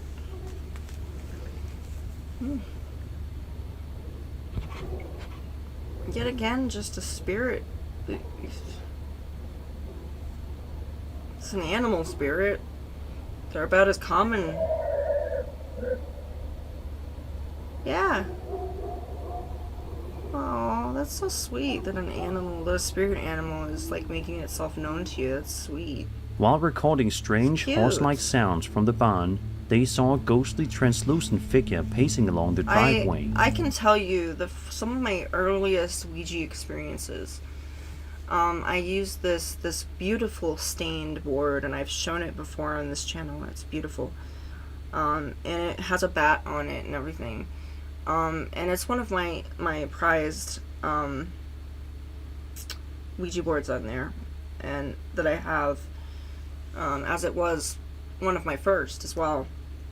And I can tell you there was something about this board that just kind of attracted animals, and I kept having, I am very much an like, animals love me. I've never had an animal that was like going to attack me or anything. Horses are I'm very much connected to horses. Horses always, they look at me like I'm one of them. They kind of just go, I see you. You're a kindred spirit. You're one of those horse whisperers. Are you? Yeah. I can see you. I knew you were one a mile away. You know, they have this look on their face like they know you're a witch. They know that you're connected to nature somehow. They know it. And then but animal spirits are awesome because they have such personality, they have such intelligence, you know. When they reach the afterlife, they gain more intelligence too, and they understand things, and they're so carefree and happy about it. So if you're like, hey, I need some privacy, and you know, I need to do such and such, or I need to do this, they understand it instinctually. They just know, and they're so good about it. They don't really, I love animal spirits because animal spirits are so, they can manifest themselves as humans sometimes. They will sometimes become very powerful guardians. I've had pets that have died and have come to me, and of course it was just, I was all blubbering over it too. It was like I was, and it was just awesome that they saw me as their mother and really as the caretaker, because I was always kind to my animals. I might have been a little bit rough sometimes, but I always loved my animals to the point where, you know, it was absolutely devastating when they left or when they died or when an accident happened. And I don't think a lot of people realized how connected you can be to an animal, to the point where, you know, I just remember when my cat died, it was just like knowing that they had died. Part of my soul, I felt like a part of my soul had died and was just rotting in my chest. That's what I felt like. And I hollered for 2 hours screaming because of how painful it was to me. And I remember looking for comfort and not finding any, which made it even more devastating. The amount of just cruelty that was shown to me when someone of mine had died, it was just heartbreaking to me, you know. It was just like, there should have been more sympathy for me as a child, but there wasn't. And it just gave me, it was so sad. I wanted, but I have since connected with these animals, and they have nothing but good things to say. And I'm going to say, if you've ever squished an ant, or you've ever killed a spider or done something, I can tell you, they don't hold that against you. They understand that you are trying to survive. They understand that when they die, They immediately don't have this vengeance at all. They're just like, hey, it's either you or the spider, you know, at that point. Because if you think about it, animals, like take a spider. A spider actually kills its mate. It eats its mate. It does things that are very savage. So can you imagine a spider demonizing one of us? No, they don't. I've spoken to spiders. I've spoken to their souls, and they don't have any malice whatsoever when it comes to humanity. They're like, we get it, you know, we understand. You're trying to survive. You're scared, and they understand that. So don't ever think that there's an animal out there that is going to take vengeance on you, because when they pass over, there's no vengeance in their being, because they're happy to have been, they were happy to have lived, but they're now even happier now because they can be what they want, and they can do this, and they still very much are there with you. They don't ever leave. They may leave to attend to other people, but they are still your animals. They're still there with you, experiencing the things that they want to, and it's very much a choice for them. They choose to be there with you. So that's very, very touching. And the fact that they don't have any resentment towards you is wonderful too. They never have resentment. Like, I can tell you that many animals are very forgiving. There may be some animals out there that have some resentment, but that kind of leaves them when they cross over. They really don't have much of a like, they're not going to go out and say, oh gosh, I'm going to trample to death that owner that I had. No, they very much well are aware that they're like, well, I wasn't able to help humanity then, but now I can help it now. And they want to make the world a better place, and this is kind of their way of showing them that. It moved around before disappearing near the barn. Adding to the unsettling moment, a mysterious bright light appeared above the trees, making the experience feel completely surreal. As you can see in the footage, if you look just closely enough, what could almost look like a white figure of a horse's head is shown walking around. Despite this video being uploaded well over a year ago at this point, we sadly don't have any updates from MK on what happened next. As a matter of fact, this was the first and only video that they ever uploaded to their channel, so this mystery may be one that never gets solved.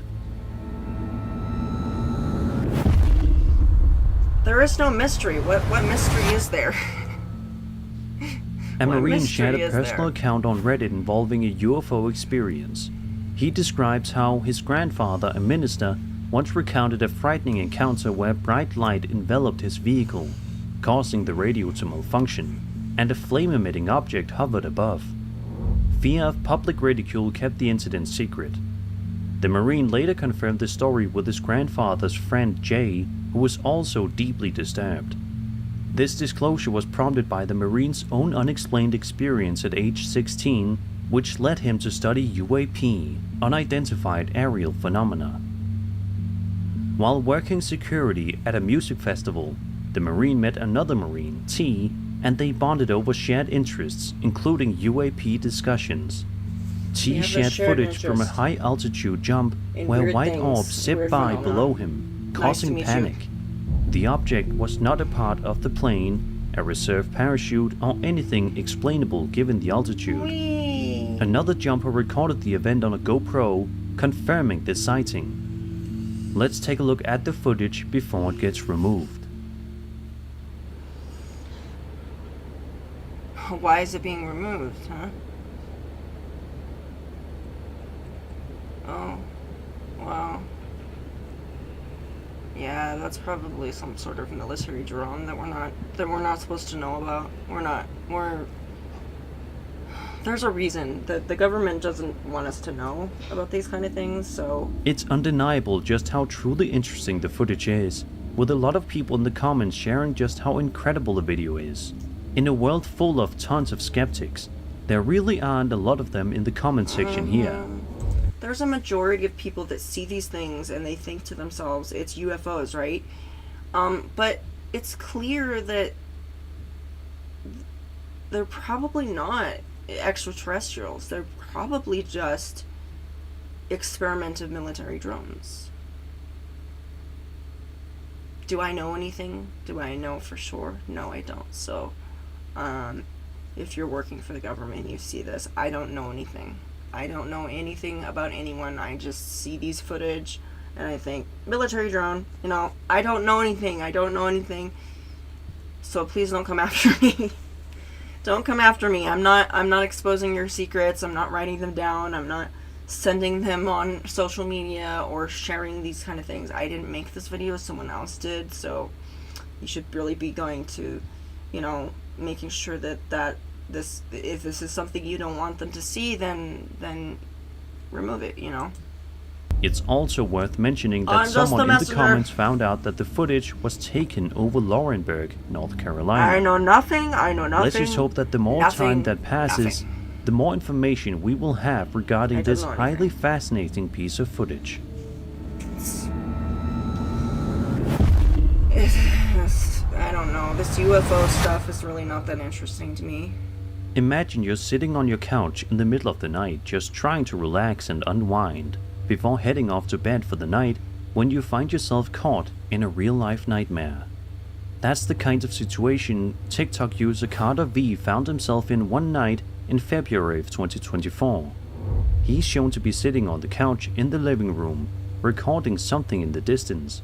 He writes that he has to move, but is clearly too scared to move even a muscle. Watch this. Dude, what the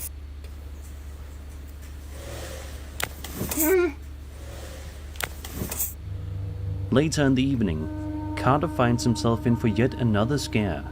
This time one that's so scary you can audibly hear him breathing heavily as he contemplates what to do.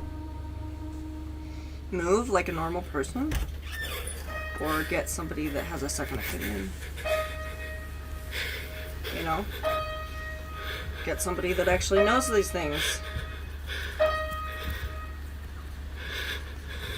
Who's there? Dun, dun, dun. The piano can be heard playing all by itself. Interestingly, the song apparently seems to be Runaway by Kanye West. Later on, the uploader runs outside and you can see something strange happening inside.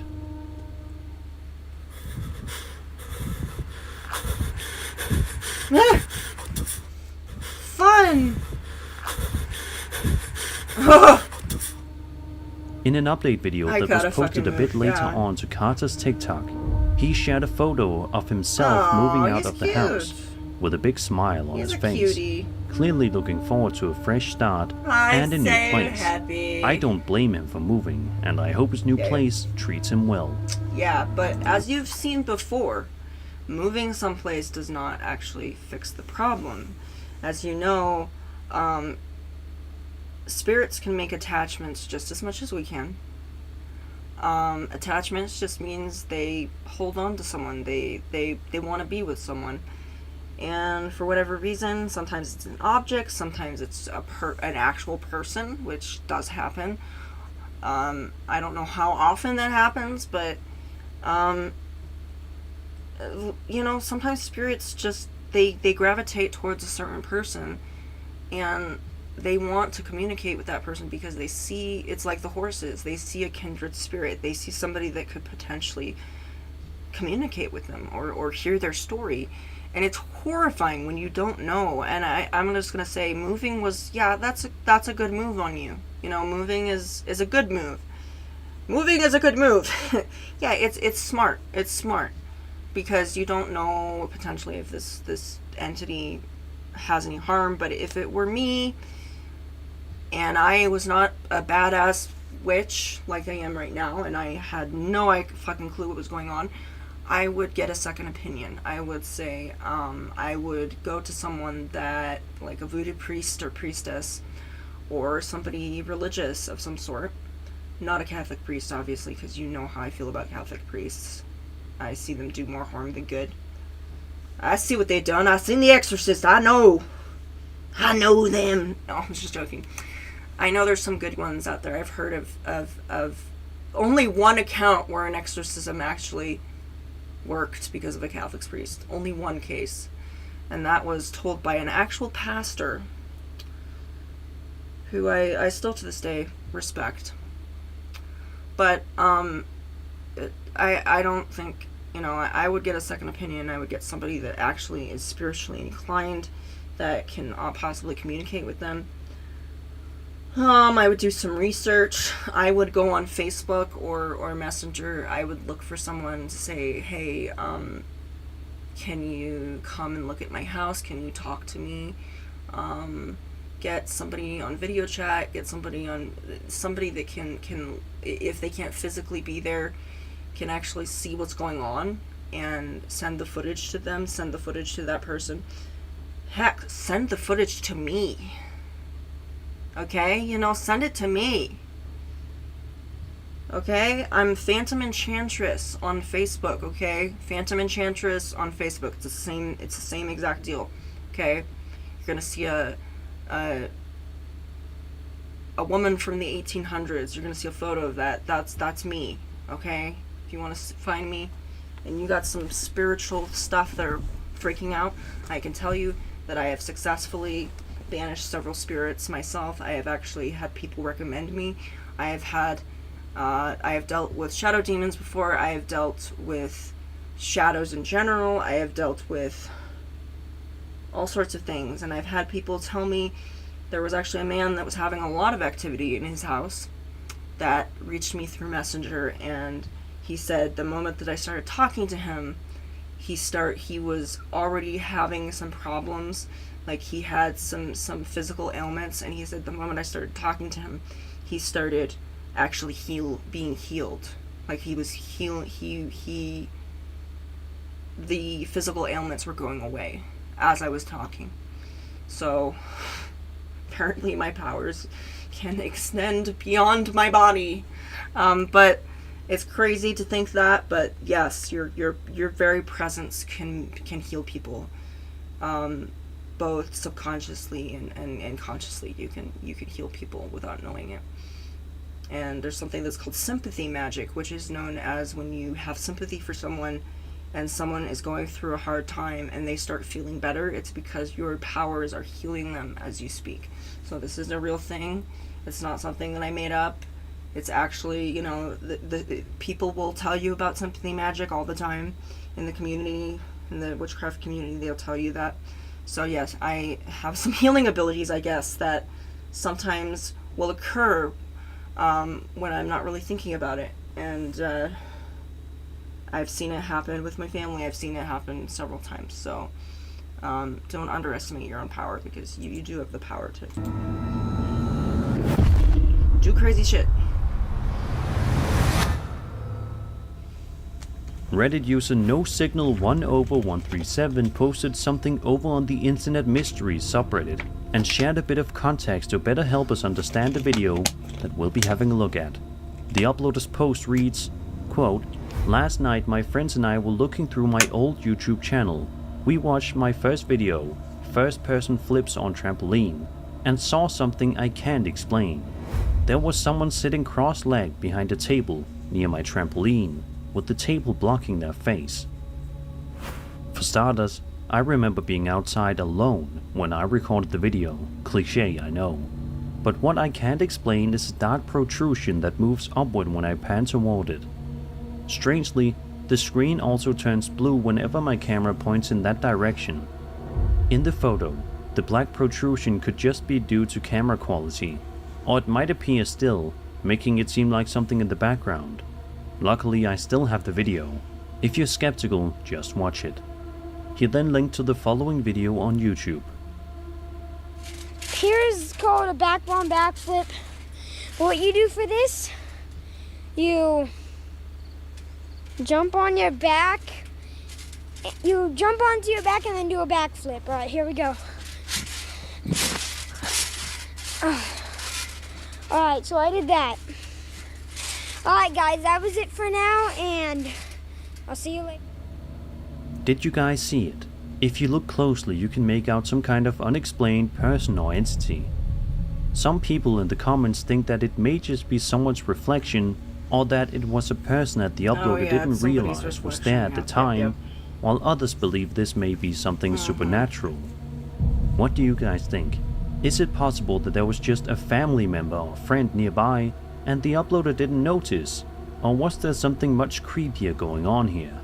Let me know in the comments. There's always something more creepy going on. And it's probably me. It's probably me. It's probably me. Is there something more creepy going on? Yep, it's me. On January 25th, 2017, a young girl named... You know why the creepier thing is me? I am the person that sits and falls asleep to Terrifier. Like it was like a soothing lullaby to me. I was just like watching this woman be mutilated, and I was just like,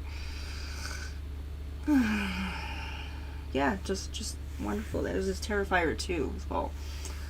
Terrifier 1 was good. Terrifier 2 was good. It was overkill, but great. I knew what I was getting into. It wasn't like it was one of those things where I didn't know. I think people were just like, the people that were vomiting and passing out and leaving the theater. You were warned. You were warned, okay? You were warned that it was the first one was one of the most graphic horror movies in the world. In the world. Anywhere. People will tell you that was it is the most gruesome, the most graphic, the most bloody. We are talking about, this is more than Cannibal Holocaust. This is more than just your typical Scream movies, okay? You have a couple... That's why Scream movies aren't really slasher movies, because there's hardly any blood. Slasher means you're gonna see blood. Halloween is not really a slasher movie. There's very little blood in that too. Slasher is actually refers to when you were actually seeing someone getting mutilated. If you want to know what a real slasher or splatter movie is, watch Theater of Blood. You actually see the blood. You actually see the person moaning and crying, and you actually see dismemberment. Slasher is not some girl screaming and having a few squirts of blood and then them going off. No, slasher is in the name, slasher. You don't see it later. You might see it later, but you're seeing gore. You're seeing the actual things that are going on. You're seeing the guts. You're seeing the whatever it is. That's slasher. It's not a bunch of teenagers screaming and then, an occasional disembowelment. It is showing you what's going on. And if you're really truly slasher, you should be showing the whole thing. You should be showing them everything. And I mean, there are these shots I remember seeing zombie strippers, and a horrible movie, horrible acting. The girls were a little bit nauseating because they were just like so anorexically skinny. I know that they probably were just, they were very athletic, but a little too scrawny for my tastes when it comes to women.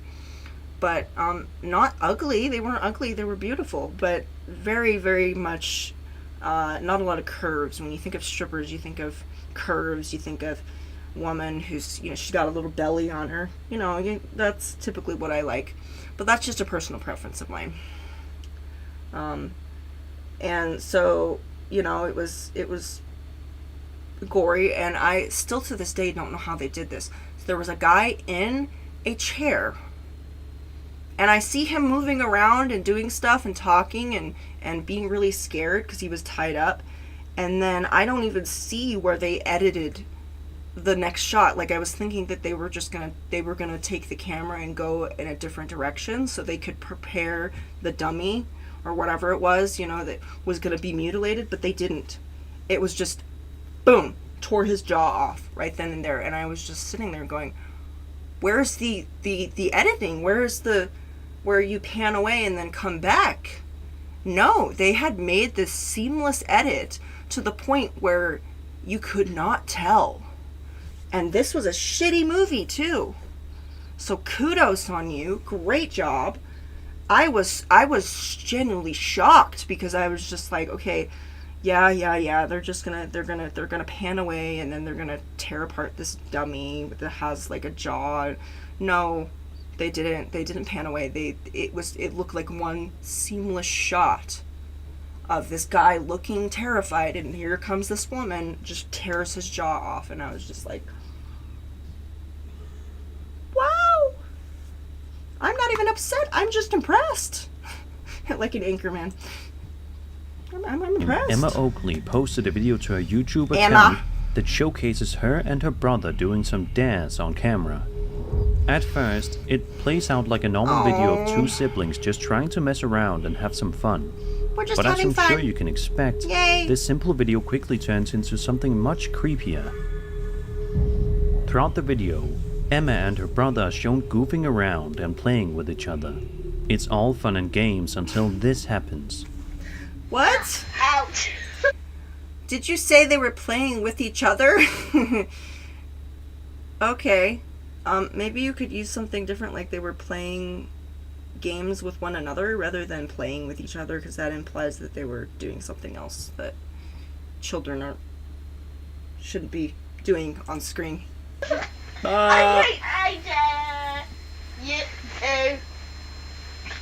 Cute.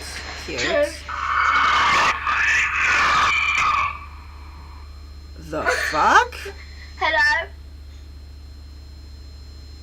Hello? Pause it.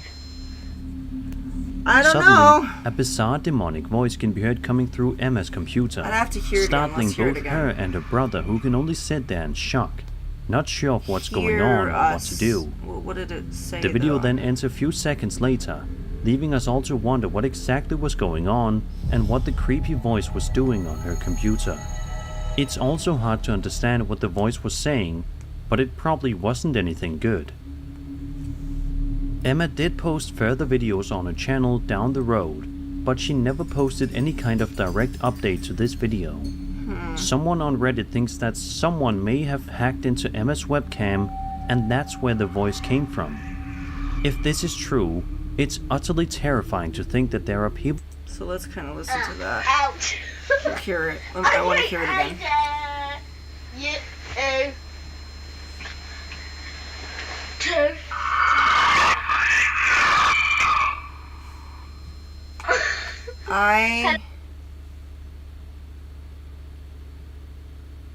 It sounds like I am here though, or I am here now. I am here with you, or I'm here too. So it's obviously saying I am here. That's the most part. So it seems to be I am here too. Like I am here. It sounds demonic, but I think it's just because when spirits try to communicate, it sounds really disembodied and sounds weird and very bizarre. Because if you're thinking, you know, let's just say, I like to compare this to, like, you're talking to someone that's from in a different country, and they're trying to communicate with you, and it's just kind of coming out. It doesn't sound right. So it may be just the case that I think is just they're trying to communicate and it just came out wrong. But it says I am here now. It kind of sounds I see you right now, but it didn't really sound like see. It sounded like I hear. You know, it's like I hear. I am here. I am here now. I am here with you. So it sounds like it's just kind of announcing itself. I am here now. I don't think someone was hacking into their like, if they were hacking into it, you would hear a voice. Like, you would say, hello. You know, you would hear it.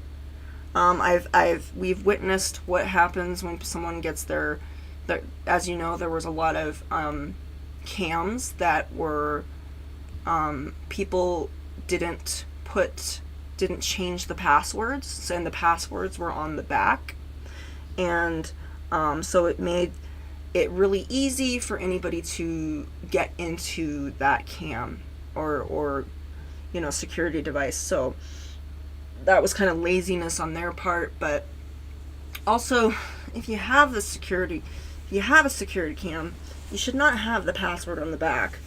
That's kind of not good advertising. It's not good to have that product, and often those products were actually they were discontinued, or they were refurbished to the point where they didn't have that feature anymore.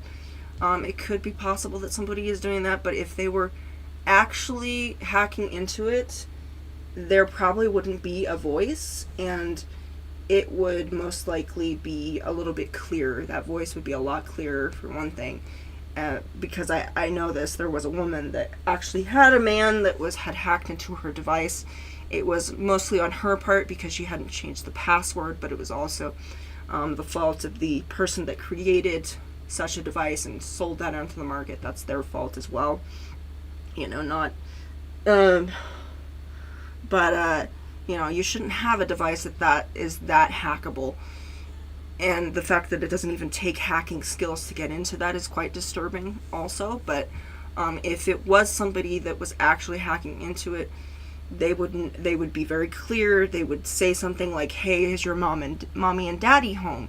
Is this going on? You know, I'm the police. They would say things like that. You know, I'm with the police and I was just checking on you. That's why I'm in this cam. They would say things like that.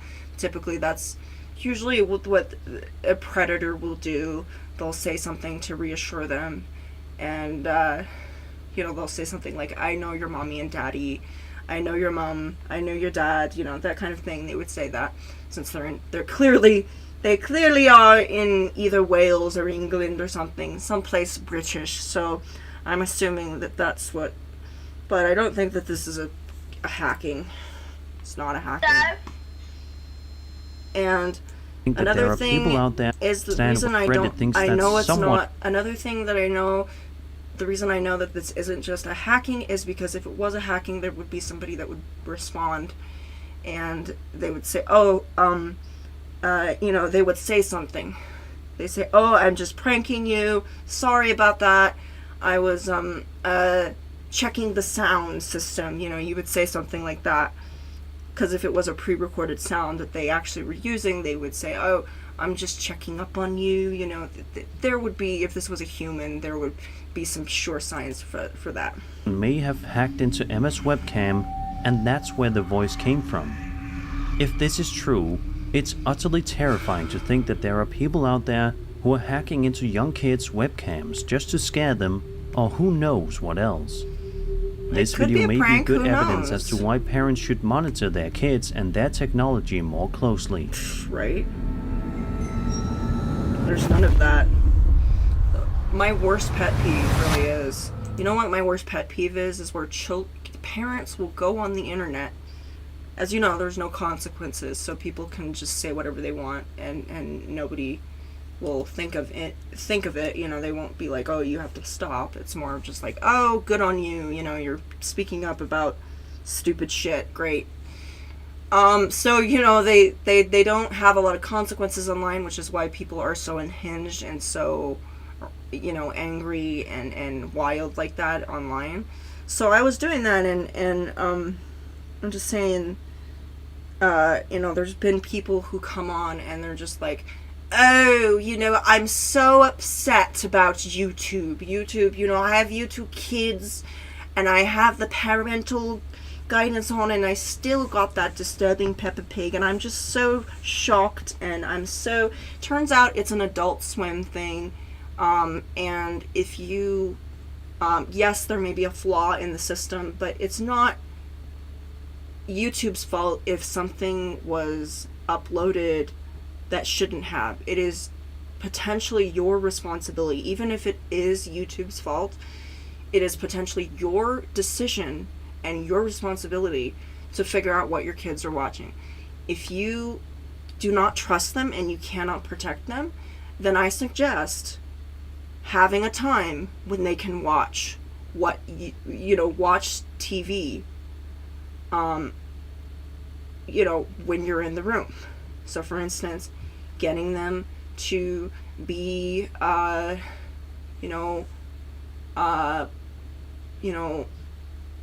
putting a lock on YouTube, putting a lock on those things on the parental guides. They actually, with parental guidance, they will actually, you can decide what they get to see. It's a system. It actually does work. And I know there's been some loopholes here and there, but it does work. You just have to know how to use it and put your preferences on it. So, and it's not anybody's fault, especially when there's millions, billions of uploaders that put things on there. And it's just, you could go corporate, but I just recommend, just, if you can't trust your kids, then don't give them technology. Do not give them something that they can look at and find potential disturbing videos. And people are all like saying, it's the devil. I was like, no, it's fucking Adult Swim that you probably watched as a kid. And I'm sorry if that went past YouTube Kids and it got on there.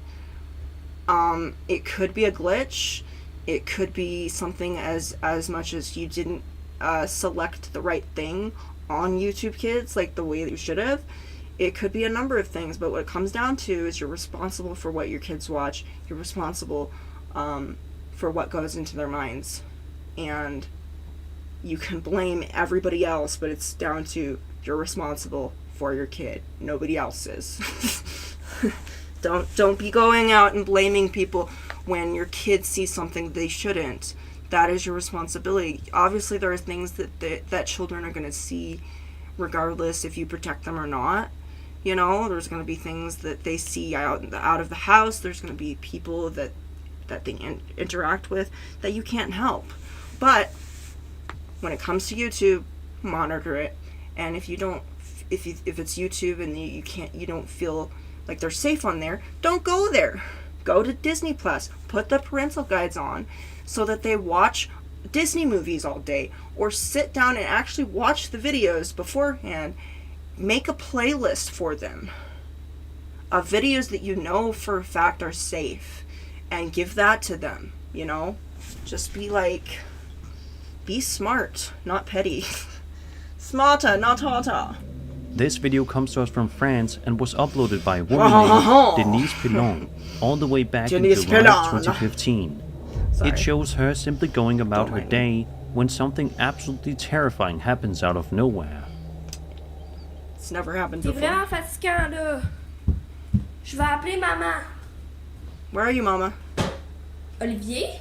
Alright, what is that? Olivier? What is that? What? Olivier? Why is... Olivier? Oli? C'est vraiment pas drôle. Who is this? Who is this? Appeler maman. Who's there, Mama? I think this go... Oh! So this person, this entity is in the kitchen. Maybe they're just hungry. I don't know. Maybe they're trying to let you know, hey, you should eat something, baby. You should eat something. Or maybe it really is hungry. I mean, I don't know if they eat and where they're from, but okay. I mean the spirits, not in France. As you can Obviously, see, they eat a in whole France. series I know of this. bizarre things start to happen inside of Denise's kitchen, as you can only watch I there in see complete it. horror, I see breathing the very heavily as she is completely in shock. I see the cooking It almost shows. I seems know as if they whatever eat spirit there. is inside of her kitchen is Quite very heavily. mad and vicious, throwing things around, almost as if it's enjoying scaring her this much. It's a Eat. highly unsettling video to say the least. The only thing that I'm getting from Unfortunately- this, and this is that I feel a little mischief. I don't feel like the maliciousness behind it. I feel like frustration, sort of this edge of frustration that I'm feeling. I'm feeling like this this edge of frustration, like, you need to eat something, bitch! You need to eat! Eat something! We live in France, you're supposed to be eating! We have the top chefs here in France! You need to eat! That's all I'm seeing in this. And I keep hearing it over and over. You need to eat something, bitch. That's all I'm hearing throughout this entire thing. It's like permeating my brain right now. I think someone is trying to communicate with her and tell her to eat. I don't know. Like, if I had, like, this ghost is frustrated. It's like, are you going to forget to eat and consequently die? Not eating and consequently dying. This is what's going to happen. I'm trying to save your life, bitch. It's like, that's what I'm feeling right now. I feel like this is a very frustrated ghost that's seeing this young lady just, like, waste away, you know, and it's just like, you have tortillas. You have This you was have the tortillas. only video that You Denise have ever posted eat to some YouTube, fruit, and damn seeing it. as how it's nearly 10 years old at this point with no update, it's Have something to unlikely that put your- we ever will get one. have some fruit. So what do you guys think happened here? Do you think Why is there Denise's fruit? kitchen was really Have some haunted? tortillas. Was this some kind of a hoax? Let me know You what you see, think in you the got all comments. of this stuff here. You got this. You got that. You have all this food, damn it. God damn it. Eat something. It's like you got a whole food. This a whole Korean kitchen full dashcam of footage food. that was posted to YouTube back in October of 2020 was filmed from two different angles, one looking forwards and one looking backwards, as you'll soon see. The footage shows the uploader Byung-in Kim driving on a highway road late at night. At this point, all seems to be going fine for the uploader, but they're about to be in for a shock in just a matter of seconds. Right.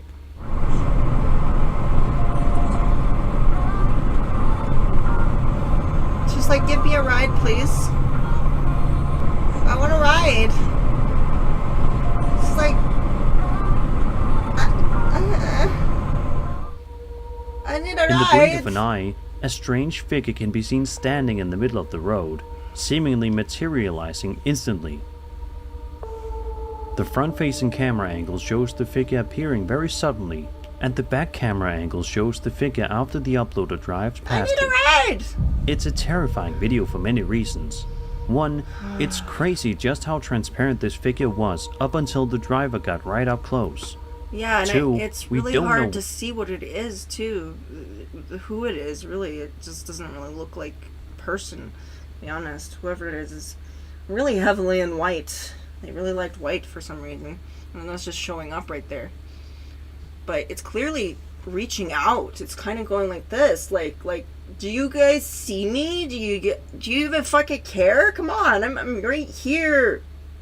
I can show myself to you. And they're just like, no, not today, not today.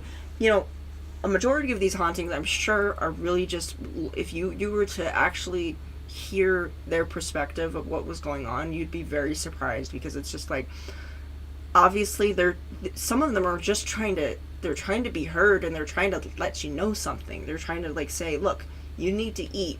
You need to, are you safe? Are you, so it's usually very something, a lot of these hauntings and such things, they're not always malicious. And if they're not attacking you, they're not banging things around, and it just seemed to be, the fact that in the last video it was touching the food specifically, which really suggests that it was trying to say something to her about the food. It's like, you've got all this food, eat something, please. Eat something. I've been watching you waste away. I've been watching you not do anything. You sit on your ass, you sit on your phone, you don't eat anything. You have a kitchen full of food. Eat something. So it's quite possible, and that she was not eating properly, and this ghost has had it with her. Can you imagine being with someone that you're just trying to help with, and they're just not listening to you? So it's just like, they want to be heard, they want to be listened to, they want to advise you, they want to give you protection, and they also want to do that. But the fact that that ghost was very interested in the food suggests that that wasn't meant to scare her. That was meant to, like, give her a wake-up call. I was like, I don't want to scare you, but this is urgent. You need to wake up and eat something. Like, it seemed very urgent, and it was very specific of what they were taking out of the kitchen. Was like, it was all food. It all seemed like there was a can of beans, which kind of suggested protein. He was getting a piece of fruit from he or she was, and it's just like, I think, she was probably all alone. And a lot of times we forget to eat, okay? Because we get so caught up in social media and doing lives and doing all the kind of thing, we forget to eat. And it's a problem. It's a problem. So if you have a problem, eat something, take care of yourself, because you do not want some ghost coming into your cupboards and knocking things over and telling you to eat, okay? Actually, you know, you should see spirits as now, there's very specific of how they, you know, very rarely does a spirit show themselves for just the fun of it, okay? It's usually, there's a reason for what they're doing. It's not because they're angry or they're evil or whatever. It's because they really want to say something, and the fact that they are making an effort to actually interact with our physical realm and are moving things around really states that they are, what they're doing is for a purpose. And it was very deliberate how that ghost was pulling the nan out of the cupboard. I mean, it was like nan or tortillas or something. It was like, you need some food, you need something going on, and it's unfortunate, but like, if you ignore anybody enough, they're gonna explode. They're gonna have to let off some steam, and ghosts are not immune to that. They're not an exception. They're not gonna just like, oh, you know, we're not actually doing this, you know. No, they have a reason to show up, and occasionally it'll be an accident that they show up. But if you notice a lot of this footage, it's deliberate. They're actually like, they are deliberately showing themselves on purpose. It's not like, oh, whoopsie, I got caught on camera.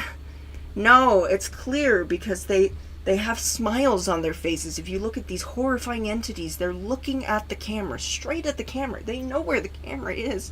They're not idiots. They understand the technology. They've been around a while, some of them have. All they have to do is observe to find out technology. Information is accessible for them on the astral plane. All they have to do is reach out and grab for it, and there they go. They automatically know how your laptop works, okay? It's not that hard to figure out how technology works. People think it's so complicated. When you're a spirit, that's just small fish to fry, okay? Really. What or who this entity is, Who is and it? what it wants. And 3, because it shows just how truly unpredictable life can be at times. This video is also a good reminder to always stay alert when driving. She's like, hello, I am here. Can you get me right? The following video comes to us from TikTok user Axel Loza It's so Official, deliberate who that seems to be recording while he and his friends are sleeping over together. If this is indeed a sleepover, it'll be one to remember for life, albeit not for any fun It's the best reason. sleepover ever. It was epic. The uploader records as he and his 2 friends stare at the wardrobe door in front of them, clearly freaked out by something about it. When the cameraman gets a bit Wardrobes closer, are freaky. we understand why. I've seen them. Aquí están mis hermanos. Y desde hace rato se quieren. I don't know about you, but wardrobes are very heavily involved. Take The Lion, the Witch, and the Wardrobe. It led into another dimension as we know it. A dimension that could very well exist, for all we know. I think I've been to Narnia before, at least through an astral travel. It was wonderful. I went to the woods, actually, to the Narnia forest. It was beautiful. But,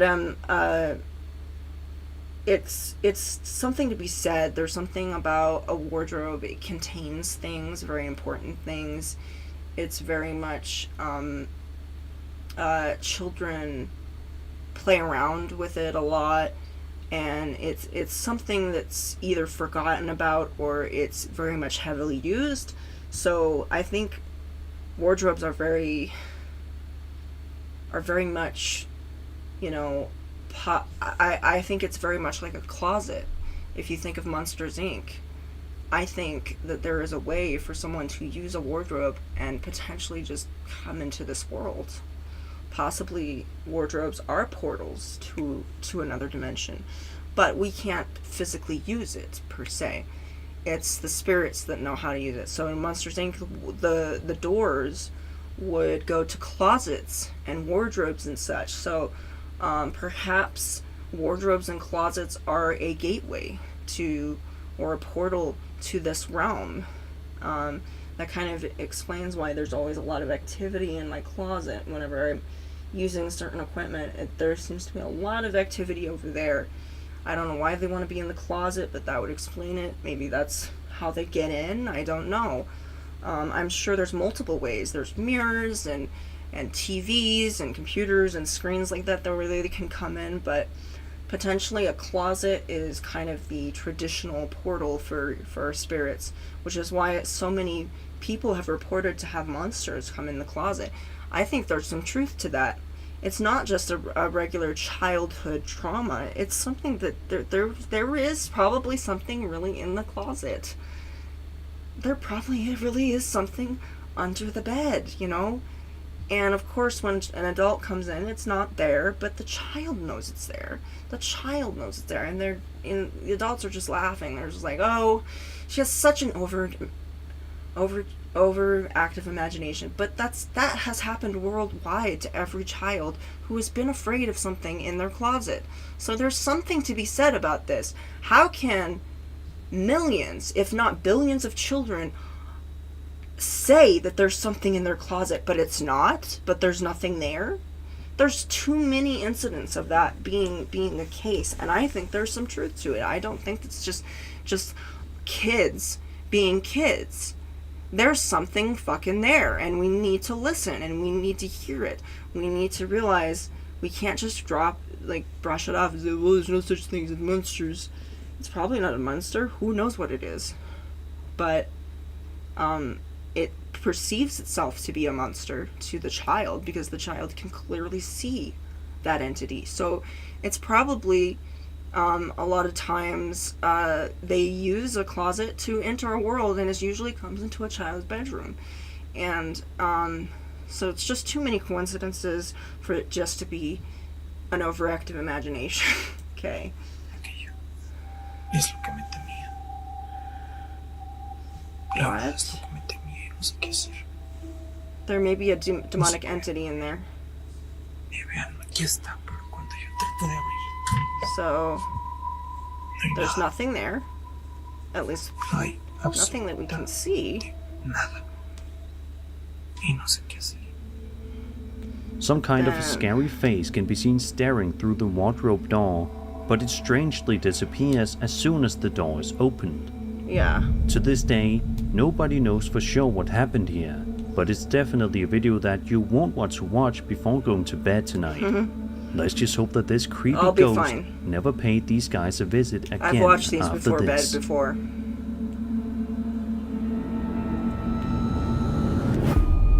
And that was 13 scary videos. I hope you enjoyed the video, and if you did, then subscribe for more scary But content. that's something to be said about just spirits in general, is that you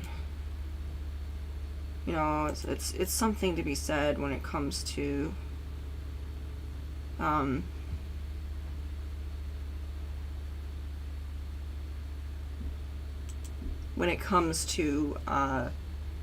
people, you know, and spirits, is that, you know, I used to watch these paranormal videos, and I couldn't for many years, because whenever I watched them, I felt like I was being watched. I felt like I was being, like there was something around, something over my shoulder, something was looking in the window.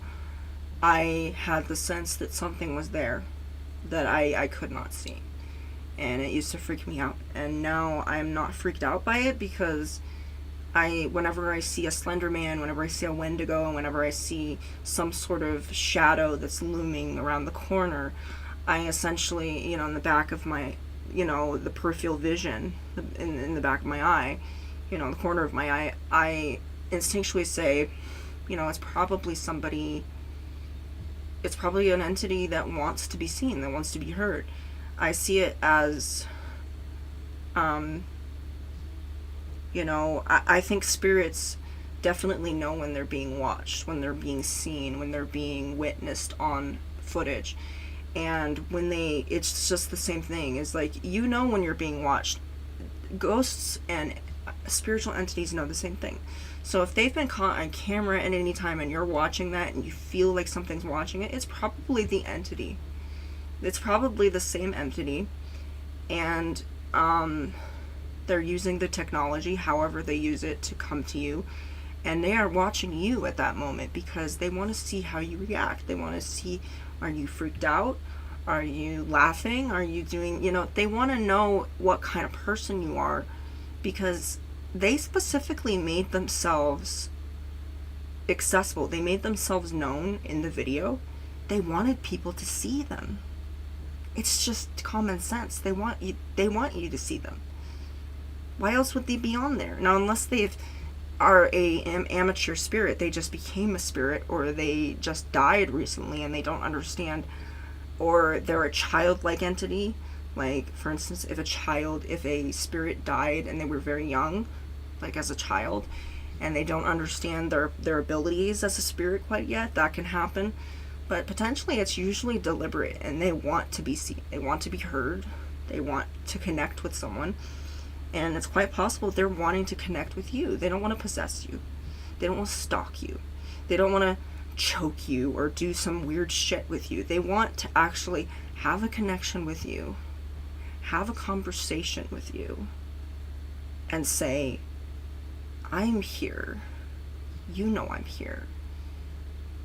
Now, what do we do now? And they potentially want, sometimes they are drawn to people that they know. So if at any time you feel like you're being watched, you probably are. You're probably being watched. And they know that you can sense that. That's why they're there. They understand when someone has an ability, whether they're aware of it or not, to sense people or to hear them, to mentally perceive them, however your psychic ability works. They know that you have it. It could have been dormant for many years. It could be something that you're not even aware that you have, but they know. And they're trying to test the waters, and they're trying to figure out, how can I communicate with this person? They might not know that they know I'm here, but they don't know how to communicate with me. So keep that in mind, that if you feel something is there, it's there. Just because you can't see it doesn't mean that it's not there. You are being watched. We are all being watched constantly. And if that's the worst thing that a spirit can do when they come into my house, by all means, watch me. I don't do much that's really that exciting, but I can tell you I'm really good company. I really like to, there was a stalker video actually of, there was a woman that was potentially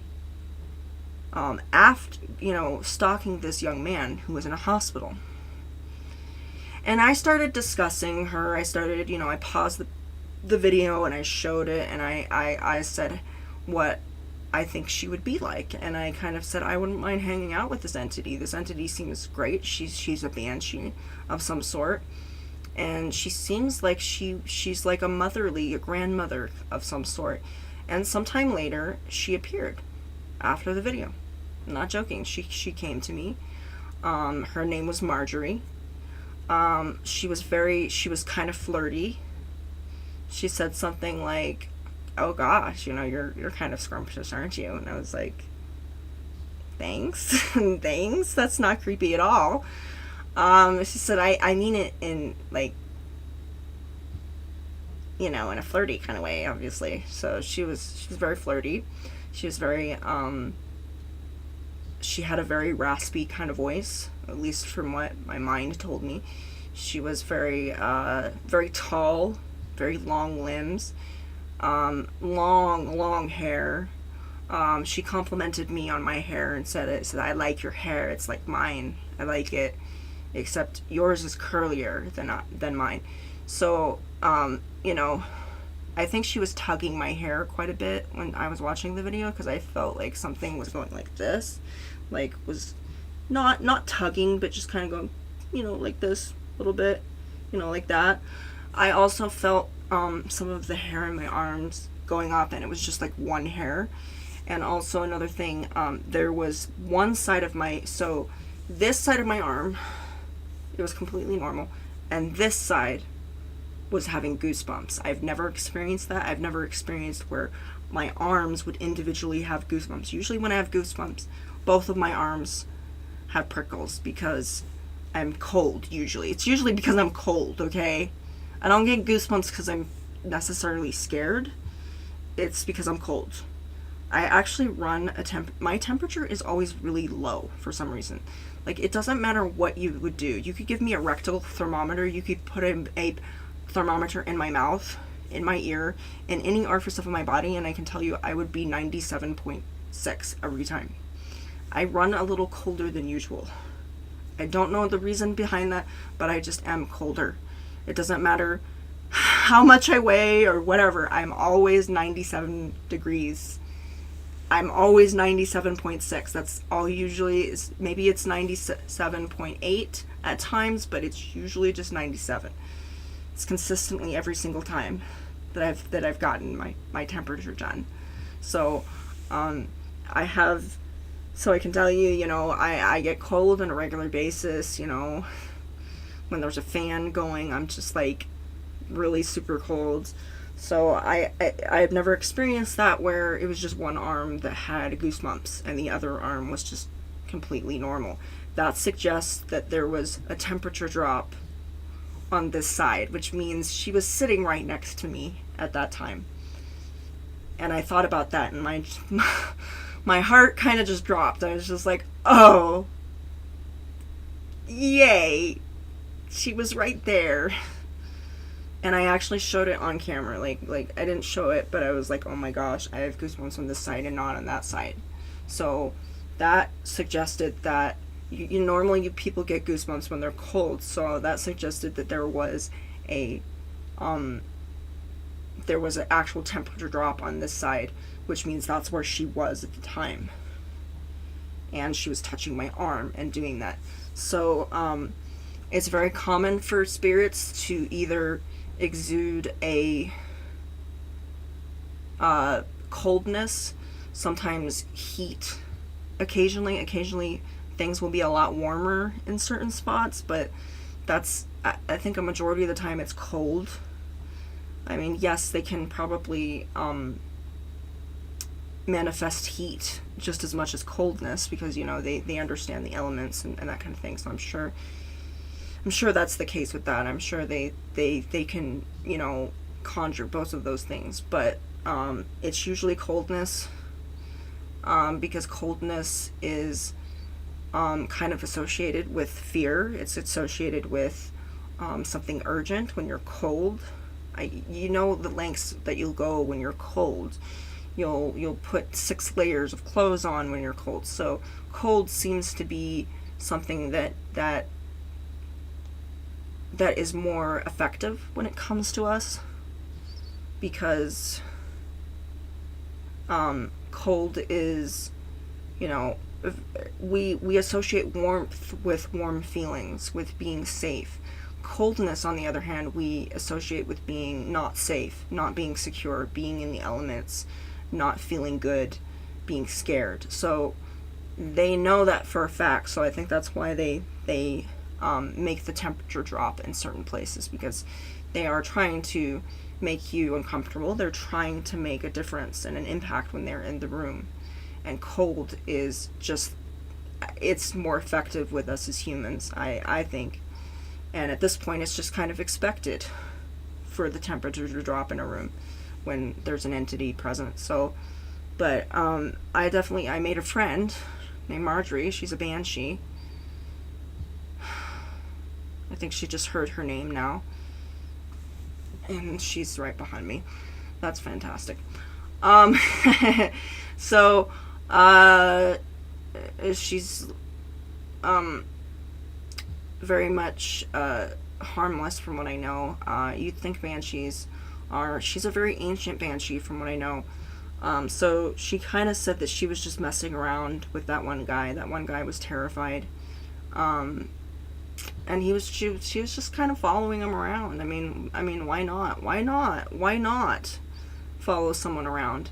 But she's very much, she has a very ghoul-like face. Her eyes are very pale and round she appears to be, and other than that, she's pretty harmless. I don't really know the use. I don't really know what banshees are, like within the spirit realm, but I have a feeling that there's something that's said when a banshee screams that is like supposed to be like warning them of a death. So I kind of see them as being guardians or messengers, possibly. We're not messengers. She's very adamant about that. She's like, we're not messengers. We're not messengers. We're guardians.